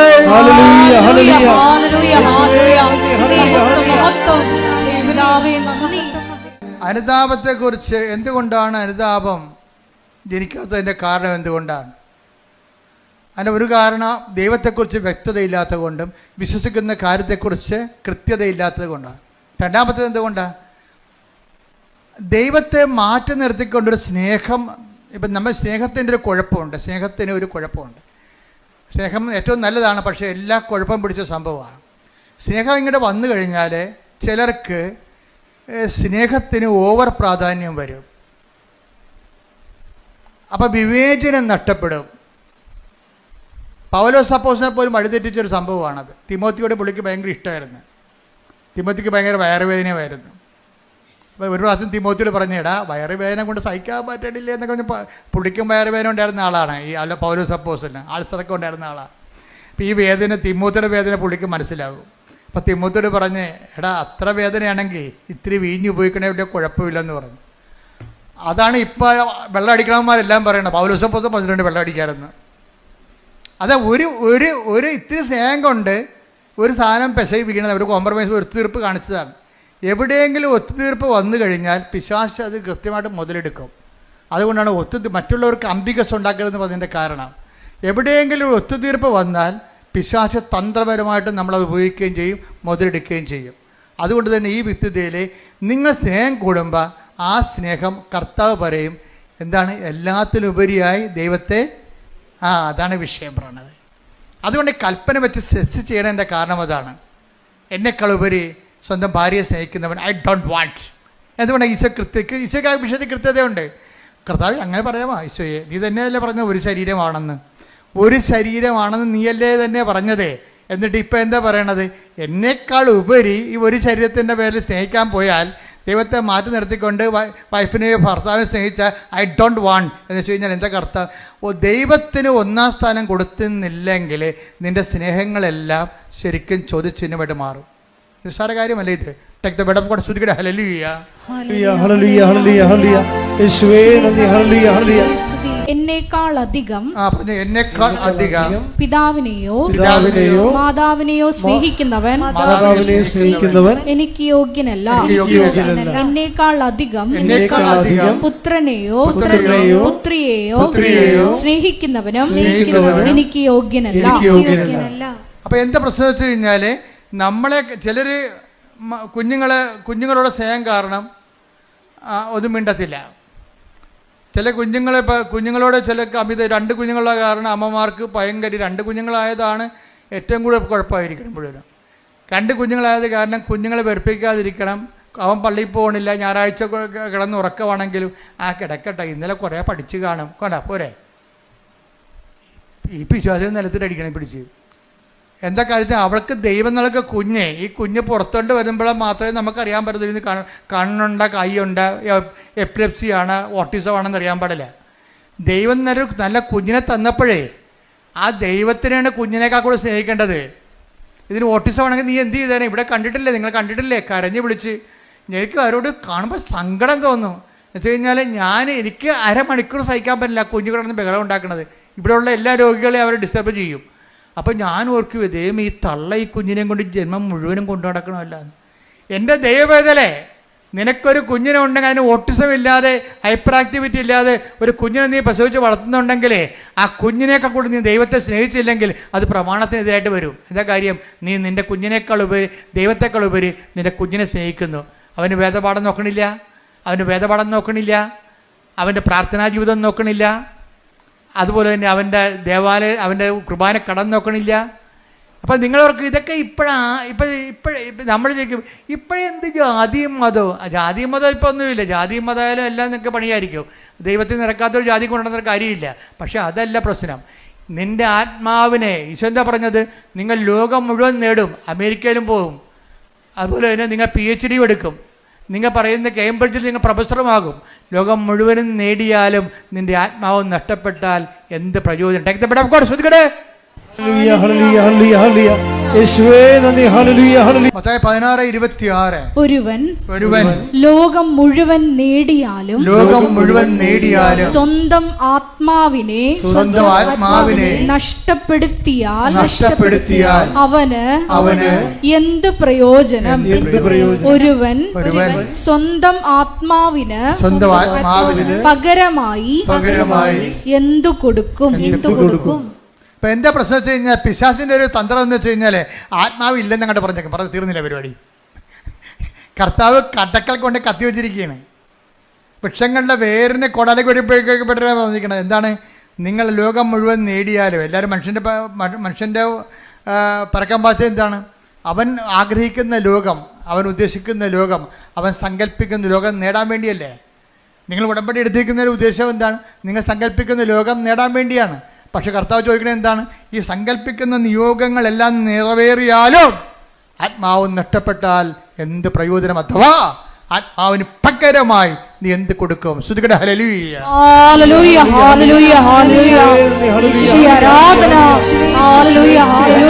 ദൈവം ചിലപ്പോഴ് നമ്മൾ ഒരു വീട്ടിലെ ഒരാളെങ്കിലും ഉണ്ടെങ്കിൽ, ഞാൻ പണ്ട് പറയുമായിരുന്നു, നീ ഒരാളെങ്കിലും നിൻ്റെ വീട്ടിലുണ്ടെങ്കിൽ, ദൈവമായിട്ട് ബന്ധമുള്ള ഉണ്ടെങ്കിൽ ദൈവം ആ വീടിനെ കളയത്തില്ല. അതുകൊണ്ടാണ് ഞാൻ ആരെങ്കിലും ഒരാളെങ്കിലും ഉണ്ടെങ്കിൽ ആ വീട് അക്സെപ്റ്റ് ചെയ്യുന്ന കാര്യം എന്താണ്. ഇപ്പോൾ നിങ്ങൾ 4 പേരുണ്ട്, ആ 3 പേരും പോക്കാണെന്ന് വിചാരിച്ചോ, ഒരാളവിടെ ഉണ്ട്. ആ ഒരാളെ പ്രതി ദൈവം ആ വീട് കളയത്തില്ല. ഇപ്പോൾ എൻ്റെ വൈഫിൻ്റെ കാശവും കളഞ്ഞ്, വൈഫിൻ്റെ ജോലിയും പോയി, അവിടെ വീടെല്ലാം കൂപ്പുകുത്തുകയാണ് ഇപ്പോൾ ജെയ്സൻ്റെ. അപ്പോൾ ജെയ്സൻ്റെ വീട് കൂപ്പുകുത്തിയപ്പോൾ ജെയ്സൻ്റെ ശ്രദ്ധയിൽപ്പെട്ട് ഈ സംഭവം എല്ലാം കൈവിട്ട് പോകണമല്ല എന്ന് വിചാരിച്ച്. അപ്പോഴും ഒരാൾ കറങ്ങിത്തിരിഞ്ഞ് ഇയാളെ വീട്ടിൽ വരും. അമ്മ അങ്ങനെ ആളെ സെൻഡ് ചെയ്യും, ഒരാളെ സെൻഡ് ചെയ്യും. അപ്പോൾ ജെയ്സൻ്റെ വീട്ടിൽ വന്നപ്പോൾ ജെയ്സൺ പറഞ്ഞു, ഇപ്പോൾ ഭയങ്കര വലിച്ചിലാ, എൻ്റെ വൈഫിൻ്റെ ജോലിയെല്ലാം റിജക്റ്റായി, പിന്നെ എൻ്റെ ജോലിയും ശരിയാകണില്ല, ഞാൻ ട്രൈ ചെയ്തിട്ടും കിട്ടണില്ല, കടയൊക്കെ വിൽക്കാൻ പോവുകയാണ് എന്ന് പറഞ്ഞു. അപ്പോൾ ഉടനെ അയാൾ പറഞ്ഞേ, കൃപാസനത്തിൽ പോയായിരുന്നു, ഉടമ്പടി എടുത്തായിരുന്നു. ആരെടുത്ത്? വൈഫാണ് എടുത്തിരിക്കുന്നത്. അപ്പോൾ ഈ ആ കൂട്ടുകാരൻ പറയവേ, ഏയ് നീയല്ലേ എടുക്കേണ്ടതല്ലേ, വൈഫല്ലല്ല എടുക്കേണ്ടത്. തെറ്റിപ്പോയി, എടുത്തപ്പോൾ തെറ്റിപ്പോയി. ജെയ്സൺ ഈ സമയത്ത് സ്കൂട്ടായതാണ്. വൈഫിൻ്റെ പെടലേക്ക് വെച്ചിട്ട് അവളെ ഉപസിക്കട്ടെ. ഞാനിങ്ങനെ തോന്നിയ ദിവസം തെറിയും പറഞ്ഞ് നടക്കുന്ന ആളല്ലേ. അതുകൊണ്ട് വൈഫിനെ കൊണ്ട് എടുപ്പിച്ച്. പക്ഷേ ഉടമ്പടി ഇവിടെ അക്സെപ്റ്റ് ആയിട്ടില്ല. കാശുരൂപം കാണാതെ പോയി. കാര്യം എന്താ, ഈ ഉടായ്പ് ജെയ്സൻ്റെ കയ്യിൽ ഈ ഉടായ്പിരിപ്പുണ്ട്. എന്താ കാര്യം, വൈഫിനെ കൊണ്ട് ഉടമ്പടി എടുപ്പിച്ചിട്ട് പുള്ളിക്ക് കൈ നനയാതെ മീൻ പിടിക്കണം. ഇത് നടക്കത്തില്ല. ഈ സംഭവം നടക്കത്തില്ല. ഇത് എപ്പോഴും നമ്മൾ ശ്രദ്ധിക്കണം കേട്ടോ. നിങ്ങൾ അപ്പനെയും അമ്മനെയും കൊണ്ട്, നിങ്ങളുടെ കാര്യത്തിന് അപ്പനെയും അമ്മനെയും കൊണ്ട് ഉടമ്പടി എടുപ്പിക്കുന്നതിനേക്കാൾ നല്ലത് നിങ്ങൾ തന്നെ എടുക്കുന്നതാണ് നല്ലത്. കാര്യം ദൈവം സത്യസന്ധമായിട്ട് നിൽക്കുന്ന കാരണം നിങ്ങളുടെ കള്ളക്കളികളെല്ലാം ദൈവത്തിന് അറിയാൻ പറ്റും. അതുകൊണ്ട് അത് ഇപ്പോൾ നിങ്ങളുടെ വീട്ടിൽ കാശുരൂപൊക്കെ ഇരിപ്പുണ്ടാവും, പക്ഷെ ഉടമ്പടി കളഞ്ഞു പോയി കാണും. എന്താ കാര്യം, ദൈവത്തിനറിയാം ഇത് നിങ്ങളുടെ വിഷയമല്ല, യഥാർത്ഥ പ്രതി വേറെയാണ്. ഇപ്പം പോലീസുകാർ കൊലപാതകമൊക്കെ നടന്നു കഴിയുമ്പോൾ പാർട്ടിക്കാരൊക്കെ വേറെ പ്രതികളെ കൊടുക്കുമല്ല. ഇപ്പോൾ ഉണ്ടാകുന്നറിയത്തില്ല, പണ്ടൊക്കെ ഉണ്ടായിരുന്നു, സത്യമായിട്ട് ഉണ്ടായിരുന്നു. അപ്പം പെട്ടെന്ന് ആൾക്കാർ തണുത്ത് കുത്തിക്കൊന്നവനെ പിടിച്ചതെന്ന് പറഞ്ഞപ്പോൾ തന്നെ തണുത്ത്. ആ പിടിച്ചവനാരാണ്? അവനിതോട്ടൊരു ബന്ധമില്ല, അവൻ സ്ഥിരമായിട്ട് പിടികൊടുക്കുന്ന ആളാണ്. പക്ഷെ പത്രത്തെ പേര് വരും, അത് വരുമ്പോൾ പ്രതിയെ പിടിച്ചു. പക്ഷേ ഇത് പോലീസിലും നാട്ടിലൊക്കെ നടക്കും, പക്ഷെ ദൈവത്തിനും നടക്കത്തില്ല. പ്രതി ആരാണ്? ജെയ്സനാണ്. പിടിച്ചിരിക്കണ ആരാണ്? ഭാര്യയാണ് പിടിച്ചിരിക്കണത്. അത് ഏക്കത്തില്ല, സംഭവം ചെയ്തില്ല. അത് റിജക്റ്റായി. കാശുരൂപം പോയി. മൊത്തം സാധനം, ഉടമ്പടി വെച്ച സാധനം മൊത്തം തിരിച്ചു വരാൻ തുടങ്ങി. അപ്പോഴീ കൂട്ടുകാരൻ പക്ഷെ പറഞ്ഞപ്പോൾ ദൈവം ഇവരെ കൈവിടാഞ്ഞത് കൊണ്ട്, ദൈവം ഇതിൻ്റെ പിന്നിലുള്ളത് കൊണ്ട്, കൂട്ടുകാരൻ പറഞ്ഞപ്പോൾ തന്നെ ജെയ്സന് പെട്ടെന്ന് കത്തി. ശരിയാണല്ല, നിൻ്റെ കയ്യിലല്ലേ ഉടായിപ്പിരിക്കണത്. പക്ഷേ അയാളെ ബേസിക്കായിട്ട് നല്ല മനുഷ്യനാണ്, അതുകൊണ്ടല്ല അയാൾ പിന്നീട് പോയി ഉടമ്പടി വിജയിക്കണത്. അയാൾ മോശംകാരനല്ല. ഈ ഉടമ്പടി എടുത്തിട്ട് അതിൻ്റെ ചമ്മലിൽ ചെന്ന് ചാരണ്ട എന്ന് വിചാരിച്ചുകൊണ്ട് പുള്ളിക്ക് ഫ്രീ ആയിട്ട് പോകാൻ വേണ്ടി ഒരു ഫ്രീ മൂവിങ്ങിന് വേണ്ടി ചെയ്തതാണ്. ഫ്രീ മൂവിങ്ങിന് വേണ്ടി എന്ത് ചെയ്ത്, ദൈവത്തെ ഒഴിവാക്കി. അതും ദൈവത്തെ അംഗീകരിക്കണത് പോരായ്മയായിട്ട് കരുതിയതാണ്. ജീസൻ പറയുന്നുണ്ട്, എൻ്റെ വളർച്ച എൻ്റെ കഴിവ് കൊണ്ടാണെന്ന് ഞാൻ ധരിച്ചത് കൊണ്ടാണെന്ന്. നല്ല ഷെഫല്ലേ പുള്ളി. അപ്പം നിങ്ങൾക്ക് എക്സ്പീരിയൻസ് ആകാം. നിങ്ങൾ ചിലപ്പോൾ നിങ്ങൾക്ക് നല്ല എക്സ്പീരിയൻസ് ഉണ്ടാകാം, നല്ല ബുദ്ധി ഉണ്ടാകാം.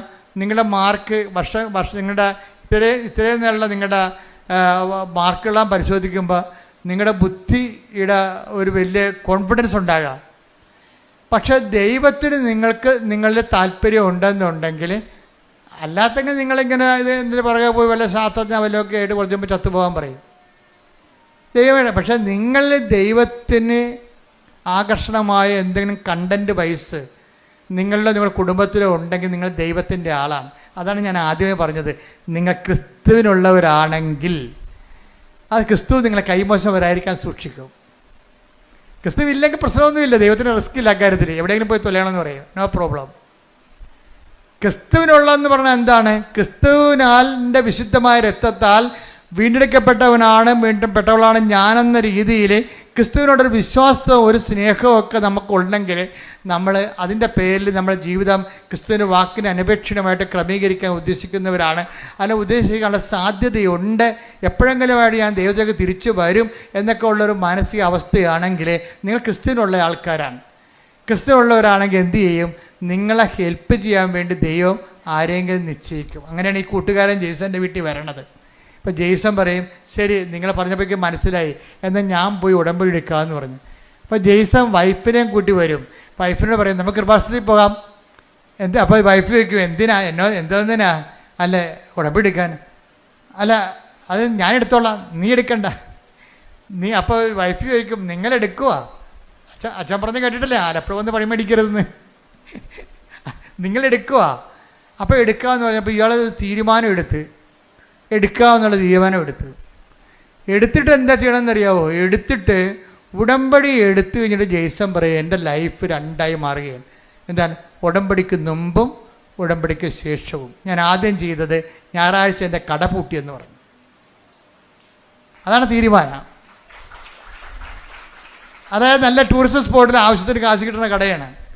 ഞായറാഴ്ച ഞാൻ എൻ്റെ കട അടച്ചു, അതിൽ നിന്ന് കിട്ടുന്ന പൊന്നാണെങ്കിലും വേണ്ടെന്ന് വെച്ചു. അപ്പോൾ അതിൻ്റെ തീരുമാനം കറക്റ്റായില്ലേ? അപ്പോൾ എന്താ പ്രശ്നം വെച്ചാൽ ദൈവത്തിനെ ബോധ്യപ്പെടുത്തുകയാണ് നമ്മുടെ ഉദ്ദേശം. എനിക്ക് ഞായറാഴ്ച നിൻ്റെ കുർബാനയും അതുപോലെ തന്നെ നിൻ്റെ ശുശ്രൂഷകളും മുടങ്ങിയിട്ട് ഉണ്ടാക്കുന്ന കാശ് എനിക്ക് വേണ്ട, എനിക്ക് കിട്ടുന്ന സമ്പത്തിനേക്കാൾ വലുതാണ് നീ എന്നുള്ള രീതിയിൽ ദൈവത്തിനൊരു വിശ്വാസത്തിലെടുത്ത്, ഞാൻ കഴിഞ്ഞ ദിവസങ്ങളിൽ നിങ്ങളുടെ ഈ ലിവിങ് ബ്രെഡിൽ പറഞ്ഞായിരുന്നു, ഡെയിലി ബ്രെഡിൽ എന്താണ് ദൈവവിശ്വാസ ജീവിതത്തിൻ്റെ റിസ്ക് എന്താണ്.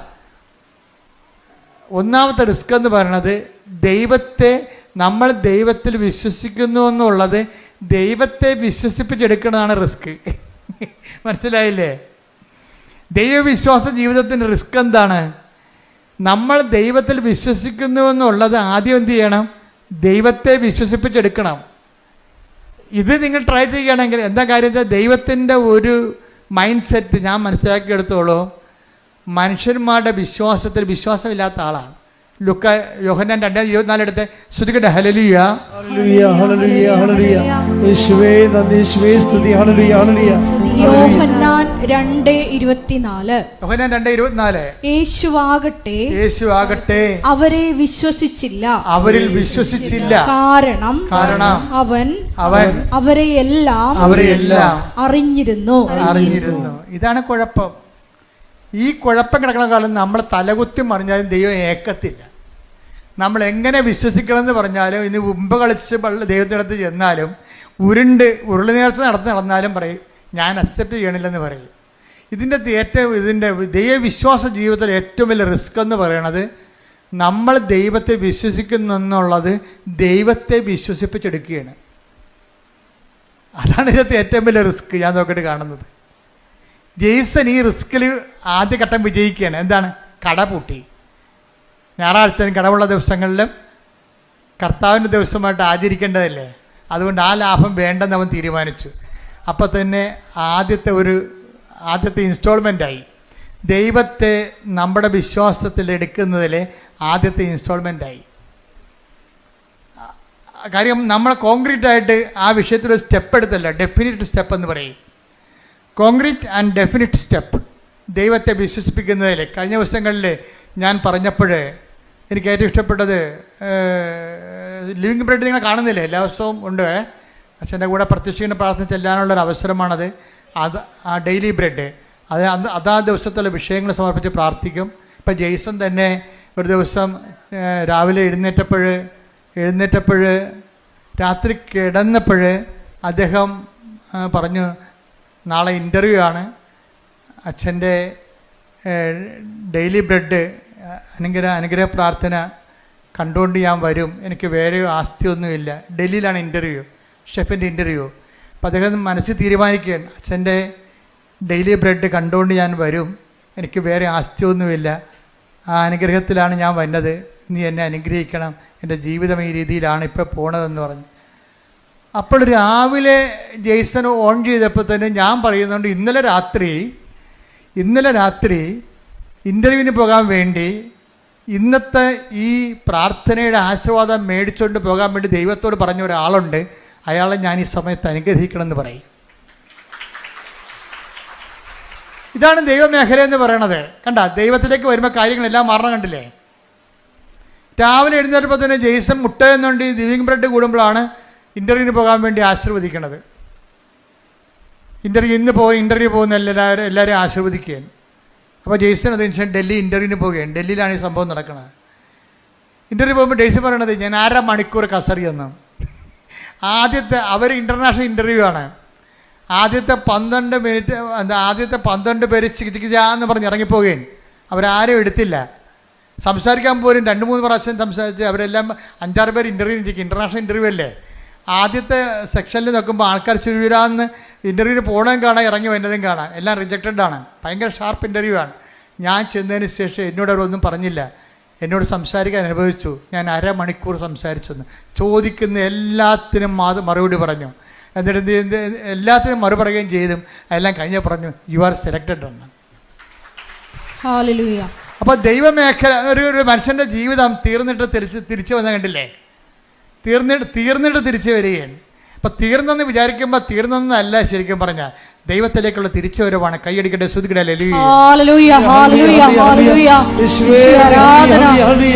അവസാനം എന്താ ഈശോ പറഞ്ഞത്? തീർന്നെന്ന് വിചാരിക്കുമ്പോൾ, തീർന്നെന്ന് കരുതുമ്പോൾ അത് തീർന്നതല്ല, ദൈവത്തിലേക്കുള്ള തിരിച്ചുവരവാണ്. ശ്രുതിക്കട്ടെ hallelujah. Hallelujah, hallelujah, hallelujah, hallelujah, hallelujah, hallelujah, hallelujah. യേശുവേ സ്തുതി, ഹല്ലേലൂയ, ഹല്ലേലൂയ, ഹല്ലേലൂയ. യേശുവേ നന്ദി, ഹല്ലേലൂയ, ഹല്ലേലൂയ. ആരാധന ആരാധന. അപ്പോൾ ജെയ്സന്റെ കാലം എന്താ വെച്ച് കഴിഞ്ഞാൽ, ജെയ്സന്റെ ഈ ഉടമ്പടി എടുത്തതിന് ശേഷം ഈ മനുഷ്യൻ പരിശുദ്ധാത്മാവ് നിറഞ്ഞിട്ട് പിന്നെ ഞാൻ പറഞ്ഞ തിരക്കി പിടിച്ച് നടന്ന് ഉപവിപ്രവർത്തനങ്ങൾ ചെയ്യാൻ. അപ്പം തിരക്കി പിടിച്ച് നടന്ന് ഉപവിപ്രവർത്തനങ്ങൾ ചെയ്യുന്ന സമയത്ത് നാട്ടുകാരും വീട്ടുകാരും ചോദിക്കും, നിനക്കെന്ത് സംഭവിച്ചെന്ന് ചോദിക്കണത്.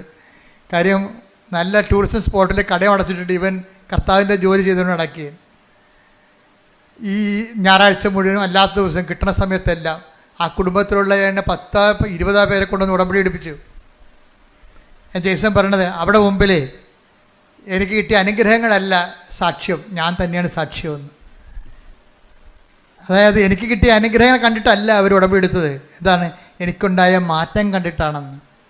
ഞാൻ തന്നെയാണ് സാക്ഷ്യമെന്ന്. അതാണ്, അതായത് ഉടമ്പടി ഒരു വ്യക്തിക്കുണ്ടാക്കുന്ന മാറ്റങ്ങളെ.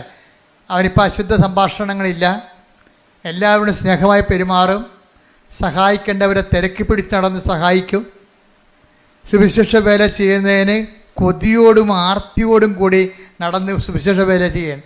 അപ്പോൾ പെട്ടെന്ന് ജെയ്സൻ്റെ മനസ്സിൽ മാതാവ് ഒരു കാര്യം കാണിച്ചു. കാര്യം പരിചയമുള്ള 2 ഒരു ഭാര്യയും ഭർത്താവും പിരിഞ്ഞ് താമസിക്കുകയാണ്. കാര്യം അവർ പ്രണയിച്ച് കല്യാണം കഴിച്ചവരാണ്, പക്ഷേ ഇപ്പം കണ്ട തമ്മിൽ കുത്തിക്കൊല്ലും. ഭർത്താവ് ഭാര്യയെ കൊല്ലാൻ നടക്കുകയാണ്. അപ്പോൾ നിങ്ങൾക്കെപ്പോഴും ഓർത്തന്നെ പ്രണയമൊക്കെ പറഞ്ഞ് ഭ്രാന്തി പിടിച്ച് നടക്കുന്ന ആൾക്കാർ ഓർക്കുക, അതിപ്പോഴത്തെ ഒരു ആവേശമാണ്.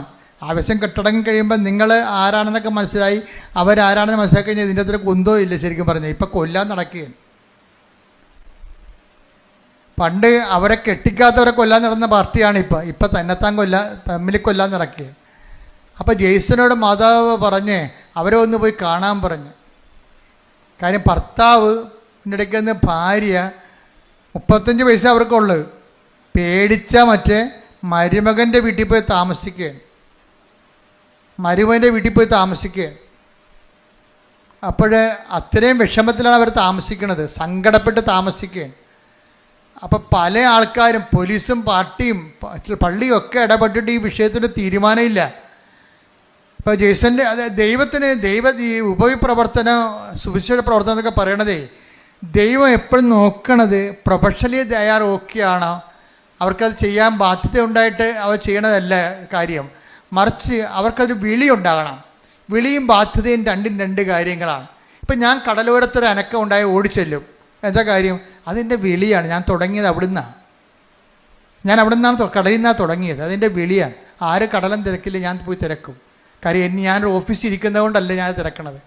ചിലർക്ക് ഓഫീസ് കൊടുത്താൽ മാത്രമേ അവരതിൻ്റെ അകത്ത് വരും. ഇപ്പോൾ വില്ലേജ് ഓഫീസർ വരും, തഹസിൽദാർ വരും, ബിക്കോസ് അവർക്ക് അതിൻ്റെ ഓഫീസുണ്ട്, അതുകൊണ്ട് വരുന്നതാണ്. ആ ഓരോ ഓഫീസില്ലെങ്കിൽ ഞാൻ പോകും. എന്താ കാര്യം, അത് വിളി വേറെ, ബാധ്യത വേറെ.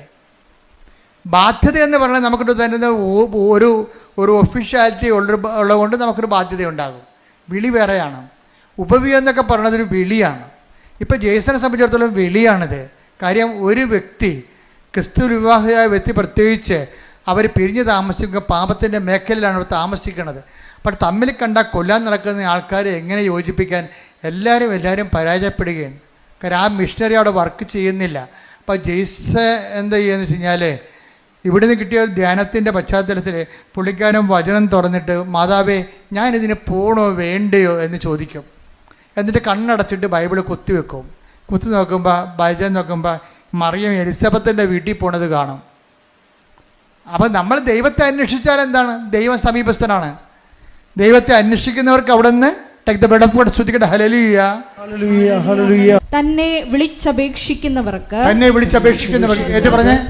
വിളിച്ചപേക്ഷിക്കുന്നവർക്ക് ഹൃദയ പരമാർത്ഥതയോടെ വിളിച്ചപേക്ഷിക്കുന്നവർക്ക് കർത്താവ് സമീപസ്ഥനാണ്. വാക്ക് കണ്ട സെസ് ചെയ്തിരിക്കുകയാണ്. തന്നെ വിളിച്ചപേക്ഷിക്കുന്നവർക്കല്ല, പിന്നെ ആർക്കാണ്? ഹൃദയ പരമാർത്ഥതയോടെ. അല്ലെങ്കിൽ ഇപ്പം നിങ്ങളുടനെ പോയിട്ട് അപ്പം തന്നെ എന്നാൽ അച്ഛൻ പറഞ്ഞല്ലേ എന്നാൽ കുത്തിയേക്കാന്ന് ചെയ്തിട്ട് കണ്ണ് ബാബാ അടിച്ചിട്ട് കുത്തും, ബൈബിളും കീറിപ്പോവും. അതെന്താ കാര്യം? ഹൃദയ പരമാർത്ഥതയുള്ള ടെസ്റ്റ് ചെയ്യാൻ വേണ്ടിയാണ്, ഒക്കുവോ നോക്കാൻ വേണ്ടി. അതല്ല, ഹൃദയ പരമാർത്ഥത. ഇത് പരമാർത്ഥതയുണ്ട് ഇതിൻ്റെ അകത്ത്. എന്താ പരമാർത്ഥത എന്ന് പറഞ്ഞാൽ എന്താണ്? എന്ത് ചെയ്യണം? ഇയാളെ കൊല്ലാൻ നിൽക്കുകയാണ്, വൈഫിനെ കണ്ടാൽ കൊല്ലാൻ നിൽക്കുകയാണ്. അയാളടുത്ത് വൈഫിനെ കൊണ്ടുവന്ന കൊലപാതകം നടത്തി കഴിഞ്ഞാൽ ഞാൻ ഉത്തരവാദിത്വം പറയണ്ടേ? അപ്പോൾ അത് ദൈവം ആഗ്രഹിക്കുന്നുണ്ടോ എന്ന് ചോദിച്ചിട്ട് വിശ്വാസപ്രമാണം ചൊല്ലിട്ട് ബൈബിള് കൈവെക്കുമ്പോൾ കാണുന്നത് മറിയം എലിസബത്തിൻ്റെ വീട്ടിലോട്ട് പോണതാണ്. അപ്പോൾ മനസ്സിലായി, നേരെ ഈ മനുഷ്യൻ ഈ ഭർത്താവിൻ്റെ അടുത്ത് കൊല്ലാൻ നിങ്ങളുടെ ഭർത്താവിൻ്റെ അടുത്ത് ചെല്ലും, ചെന്നിട്ട് നേരെ സംസാരിക്കും. കർത്താവിനാൽ അയക്കപ്പെട്ടവനായിട്ട് സംസാരിക്കും. കർത്താവിനാൽ അയക്കപ്പെട്ടവൻ സംസാരിച്ചു കഴിഞ്ഞാൽ ആളെ പെട്ടെന്ന് ഫ്ലാറ്റാകും. പിശാചിൻ്റെ പരിപാടി അതാണല്ല. കർത്താവിനെ കണ്ടു കഴിയുമ്പോൾ അവൻ പതുങ്ങത്തില്ലേ? ചൈതന്യം കാണുമ്പോൾ പതുങ്ങില്ല. അപ്പോൾ ഉടനെ അയാൾ പതുങ്ങി. അയാൾ പറഞ്ഞ് എനിക്ക് പ്രശ്നങ്ങളൊന്നുമില്ല, പക്ഷെ ഞങ്ങൾ തമ്മിൽ ഒരിക്കലും യോജിക്കാൻ പറ്റാത്തൊരു അകന്ന് പോയെന്ന് പറയും. അപ്പോൾ ജേസൺ പറയും, ഒരു ശരി, നിങ്ങൾ എൻ്റെ കൂടെ വാ, ഞാൻ നിങ്ങളെയും കൊണ്ടുപോകാമെന്ന് പറയും. അപ്പോൾ അങ്ങനെ കൊണ്ടുപോയി വൈഫിൻ്റെ വീട്ടിൽ കൊണ്ടുപോകും. വൈഫിൻ്റെ വീട്ടിൽ കൊണ്ടുപോയി ഈ ഇത്തരം കൊല്ലാനിരിക്കണ ഭർത്താവിനെ വൈഫിൻ്റെ വീട്ടിൽ നേരത്തെ കൊണ്ടുവരിക. വൈഫിൻ്റെ വീട്ടിലല്ല, മരുമകൻ്റെ വീട്ടിൽ കൊടുക്കുകയാണ്. അപ്പം മരുമകനും മകളും കൂടി പറയും, എൻ്റെ അമ്മേനെ തന്നിവിടത്തില്ലേ, അവർ കൊല്ലുമെന്ന് പറയും. അപ്പോൾ ജെയ്സൺ പറയും, മാതാവ് പിടിച്ചിട്ടാണ് വരുന്നത്, കൊല്ലട തിന്നട ജീവിക്കുക, അപ്പം അമ്മ ജീവിപ്പിക്കുമെന്ന് പറയും. അപ്പോൾ ആ വിഷയത്തിൽ കൃത്യമായ മറുപടിയാണ് പറയണത്. അല്ലാതെ അങ്ങനെയല്ല ഇങ്ങനെയാണെന്നല്ല പറയണത്, കട്ടാൻ്റെ ആയിട്ടാണ് പറയണത്. മാതാവാണ് ഇത് വിളിച്ചിരിക്കണത്, അതുകൊണ്ട് കൊല്ലാൻ പറ്റത്തില്ല എന്ന് പറയും. ഉടനെ അവർ ഇറങ്ങി വരും. അവരിറങ്ങി വന്നിട്ട് ഇവർ ഒരുമിച്ച് ജീവിക്കും. ഇപ്പോൾ കുറേ നാളായി അവർ ഒരുമിച്ച് ജീവിക്കുകയാണ്. അതാണ് സുവിശേഷ വേല എന്ന് പറയുന്നത്. ഇതാണ് ഒരു ഉടമ്പടിയിലൂടെ ഉണ്ടാകുന്ന സുവിശേഷ വേല. ഇതാണ് ഇപ്പം മനസ്സിലായി. അതായത് ഈ ആഴ്ചയിൽ നടന്ന ഏറ്റവും നല്ല സാക്ഷ്യങ്ങളൊന്നാണ് സാക്ഷ്യത്തിൻ്റെ കാലാവസ്ഥകളുടെ പോക്ക് കണ്ടില്ലേ? അത് തന്നെ ഒരു ധ്യാനമാണ്. അത് ഉടമ്പടി സാക്ഷ്യമെന്ന് ഞാൻ പറയത്തില്ല, ഈശൻ നടത്തിയ ഒരു ഉടമ്പടി ധ്യാനമാണ്.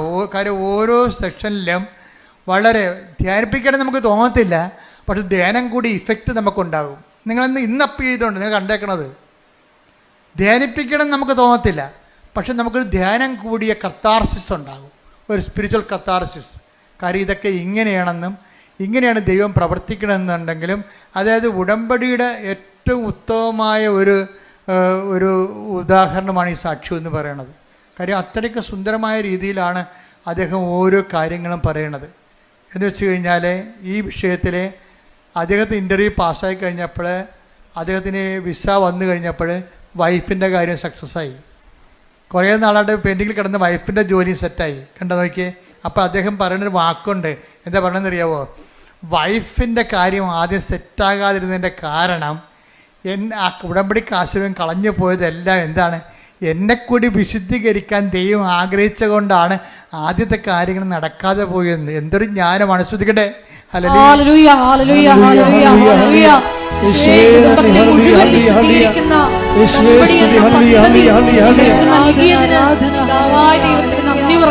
ഇതാണ് അച്ഛൻ ആദ്യം പറഞ്ഞതിൻ്റെ കാരണം. ഉടമ്പടിയിൽ എപ്പോഴും നമ്മുടെ റിസ്ക് എന്ന് പറയണത് നമ്മളെ വിശ്വസിക്കുന്നു എന്നുള്ള കാര്യം ദൈവത്തെ വിശ്വസിപ്പിച്ചെടുക്കണം. അതിനാണ് ഞാൻ നിങ്ങളോട് പറയുന്നത്, നിങ്ങൾ വെയിലത്തോ മഴയത്തോ എപ്പോഴാണ് ഈ പത്രമൊക്കെ കൊണ്ട് കൊടുക്കണം. പേരപ്പിക്കാൻ വേണ്ടി കൊടുക്കുകയെ ചില ആൾക്കാർ, അവിടെയും കൊടുത്ത് അവിടെയും കൊടുത്ത് ഇവിടെയും കൊടുത്ത്. എത്ര പെട്ടെന്ന് ആ 18 നമ്മുടെ ഉത്തരവാദിത്തം തീർന്നു. സൈക്കിൾ വന്ന് ബെല്ലടിച്ചു, ഞാൻ പറഞ്ഞു മാറി നിൽക്കുക, എൻ്റെ വില കുറ്റമില്ല, 1 2 3 അങ്ങനെ പത്രം കൊടുക്കുന്നവരുണ്ട്. അങ്ങനെ പത്രം കൊടുക്കുക, എൻ്റെ വില കുറ്റമില്ല, ഞാൻ 18 പേർക്ക് കൊടുത്ത്. ഇത് അങ്ങനെയല്ല. ചില ആൾക്കാർ നിന്ന് അവരുടെ അനുഭവങ്ങൾ പറയും. ഇതിനകത്ത് ഏറ്റവും വലിയ സംഭവം എന്താണ്? പത്രം കൊടുപ്പ് തന്നെയാണ് ഉടമ്പടിയിൽ. എന്താ കാര്യം? മറ്റുള്ളവരെ വിശ്വാസത്തിലേക്ക് കൊണ്ടുവരിക. അതാണ് ഇതിനകത്ത് വലിയ സംഭവം. നിങ്ങളുടെ പ്രത്യക്ഷ പ്രാർത്ഥനയ്ക്ക് 3 മാർക്കാണ്, സുവിശേഷ വേലയ്ക്ക് 20 മാർക്കാണ് ഉള്ളത്. അതാണ് വ്യത്യാസം വന്നിരിക്കുന്നത്. ഇവിടെ ഞാൻ പത്രം കൊടുക്കണ കാര്യം പറഞ്ഞപ്പോൾ എനിക്ക് ആദ്യമേ അമ്മ എന്നോട് പറഞ്ഞ് പത്ര പ്രേക്ഷിതത്വം തുടങ്ങണം എന്ന് 2013 പറഞ്ഞാണ്. ഞാൻ വേളാങ്കണ്ണി നിൽക്കുമ്പോൾ വിജയകുമാറിനോട് ഞാൻ പറഞ്ഞു, അമ്മ പത്രപ്രേക്ഷത്തെക്കുറിച്ച് ഹോസ്പിറ്റൽ മിഷനെക്കുറിച്ച് പറയുന്നു എന്ന് പറഞ്ഞു. അപ്പോൾ തഞ്ചാവൂരിൽ നിന്ന് ഞങ്ങൾ കോയമ്പത്തൂരിലേക്ക് കയറി പോകുമ്പോൾ തിരിച്ച് കോയമ്പത്തൂരിലേക്ക് വരുമ്പോൾ വിജയകുമാർ ചോദിച്ചു, നമ്മൾ ഹോസ്പിറ്റൽ മിഷൻ നടത്തുമെന്ന് പറയുമ്പോൾ നമ്മളൊരു മിഷൻ ഹോസ്പിറ്റൽ സ്ഥാപിക്കുമല്ലേ എന്ന് പറഞ്ഞു. അപ്പോൾ ഞാൻ പറഞ്ഞു, മിഷൻ ഹോസ്പിറ്റലൊന്നും നമ്മുടെ പരിപാടിയല്ല. ഹോസ്പിറ്റലിൽ കൊണ്ടുപോയി നമ്മൾ സുവിശേഷ വേല ചെയ്യും. അതിന് താല്പര്യമുള്ള ആൾക്കാർക്ക് പത്രം കൊടുത്തു വിടും ഫ്രീ ആയിട്ട്. അപ്പോൾ ഉടനെ വിജയകുമാർ സാറ് 10,000 രൂപയുടെ 10,000 പത്രം അടിക്കാനുള്ള പൈസ തന്നു. ഞങ്ങൾ രണ്ടും കൂടി ഇവിടെ വന്ന് തങ്കച്ചനെയൊക്കെ വിളിച്ചു കൂട്ടി, എല്ലാവരും സണ്ണി എല്ലാവരും വിളിച്ചു കൂട്ടിയിട്ട് ജോമളെല്ലാം കൂടി ഇട്ട് തുടങ്ങി പരിപാടി. പത്രം കൊടുക്കാനുള്ളവർ, പ്രാർത്ഥിച്ചു കൊടുക്കാനുള്ളവർ വരാൻ പറഞ്ഞു. വരാമെന്ന് പകുതി മാത്രമേ കത്തോലിക്സ് വരുന്നുള്ളൂ. ബാക്കി എല്ലാവരും പകുതിയോളം വന്നവരെല്ലാം നോൺ ക്രിസ്ത്യൻസ് ആയിരുന്നു. അവർ എല്ലാ സ്ഥലങ്ങളിലും പോയി കണ്ണ് കാണാൻ മേലാത്ത അപ്പാപ്പന്മാരുടെ മുമ്പിൽ ഇരുന്നുകൊണ്ട് പത്രം വായിച്ചു കൊടുത്തവർ. കാര്യം എന്താണ്? വിശേഷ വിദ്യയായി നിങ്ങൾ എന്താണ് ചെയ്യണത്? എപ്പോഴും നമ്മൾ ശ്രദ്ധിക്കണം. കർത്താവിൻ്റെ മനസ്സറിഞ്ഞ് വേണം നമ്മൾ ഈ സംഭവം ചെയ്യാൻ. കർത്താവ് ചോദിക്കണത് എന്താണ്? നിങ്ങളെ ചോദിക്കുന്നിടത്തോളം തന്നെ കൊടുത്തിടത്തോളം തന്നെ തിരിച്ചു കിട്ടുമെങ്കിൽ പാപികൾക്ക് കടം കൊടുക്കത്തില്ലേ? നിങ്ങൾ വിശേഷ വിദ്യ എന്താണ് ചെയ്യണം? എല്ലാ കാര്യങ്ങൾക്കും എക്സ്ട്രാ എന്താണ് ചെയ്യണമെന്ന് ചോദിക്കും. അതുപോലെ തന്നെ ഉടമ്പടിയിലുമുള്ള ദൈവത്തിൻ്റെ മനസ്സറിഞ്ഞ് വേണം ഉടമ്പടി ചെയ്യാൻ. എക്സ്ട്രാ എന്താണ് ചെയ്യണത്? ഇവിടുന്ന് പറയണ കാര്യങ്ങളല്ല. നിങ്ങൾ ദൈവത്തെ കണ്ടെത്തി കഴിയുമ്പോൾ, ദൈവത്തിൻ്റെ കൃപയിൽ അഭിഷേകം കിട്ടിക്കഴിയുമ്പോൾ, നിങ്ങൾ ദൈവത്തിന് വേണ്ടി ചെയ്യുന്ന തനത് പ്രേക്ഷിത പ്രവർത്തനങ്ങളുണ്ട്. അതാണ് നിങ്ങൾ രക്ഷപ്പെടുത്തത്തുള്ളത്. എന്ന് വെച്ച് കഴിഞ്ഞാൽ പെട്ടെന്ന് സ്പീഡാപ്പാണ് തനത് പ്രേക്ഷിത പ്രവർത്തനങ്ങൾ. പ്രാർത്ഥിക്കുക, കർത്താവായ ദൈവമേ, ഇവിടുന്ന് പറഞ്ഞത് കൂടാതെ എന്റേതായിട്ടുള്ള സ്വന്തമായി ദൈവം എന്നിൽ നിന്ന് ആഗ്രഹിക്കുന്നത് കണ്ട് മനസ്സിലാക്കി നടപ്പിൽ വരുത്തുവാൻ എനിക്ക് പ്രത്യേക അഭിഷേകം നൽകണമേ. ശ്രുതികടേ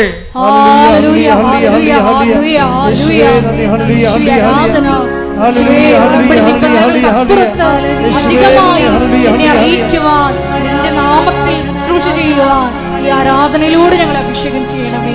ഹല്ലേലൂയ. ഉടമ്പടി ഒരു ദൈവരാജ്യത്തിലെ വിരുന്ന് പോലെയാണ്.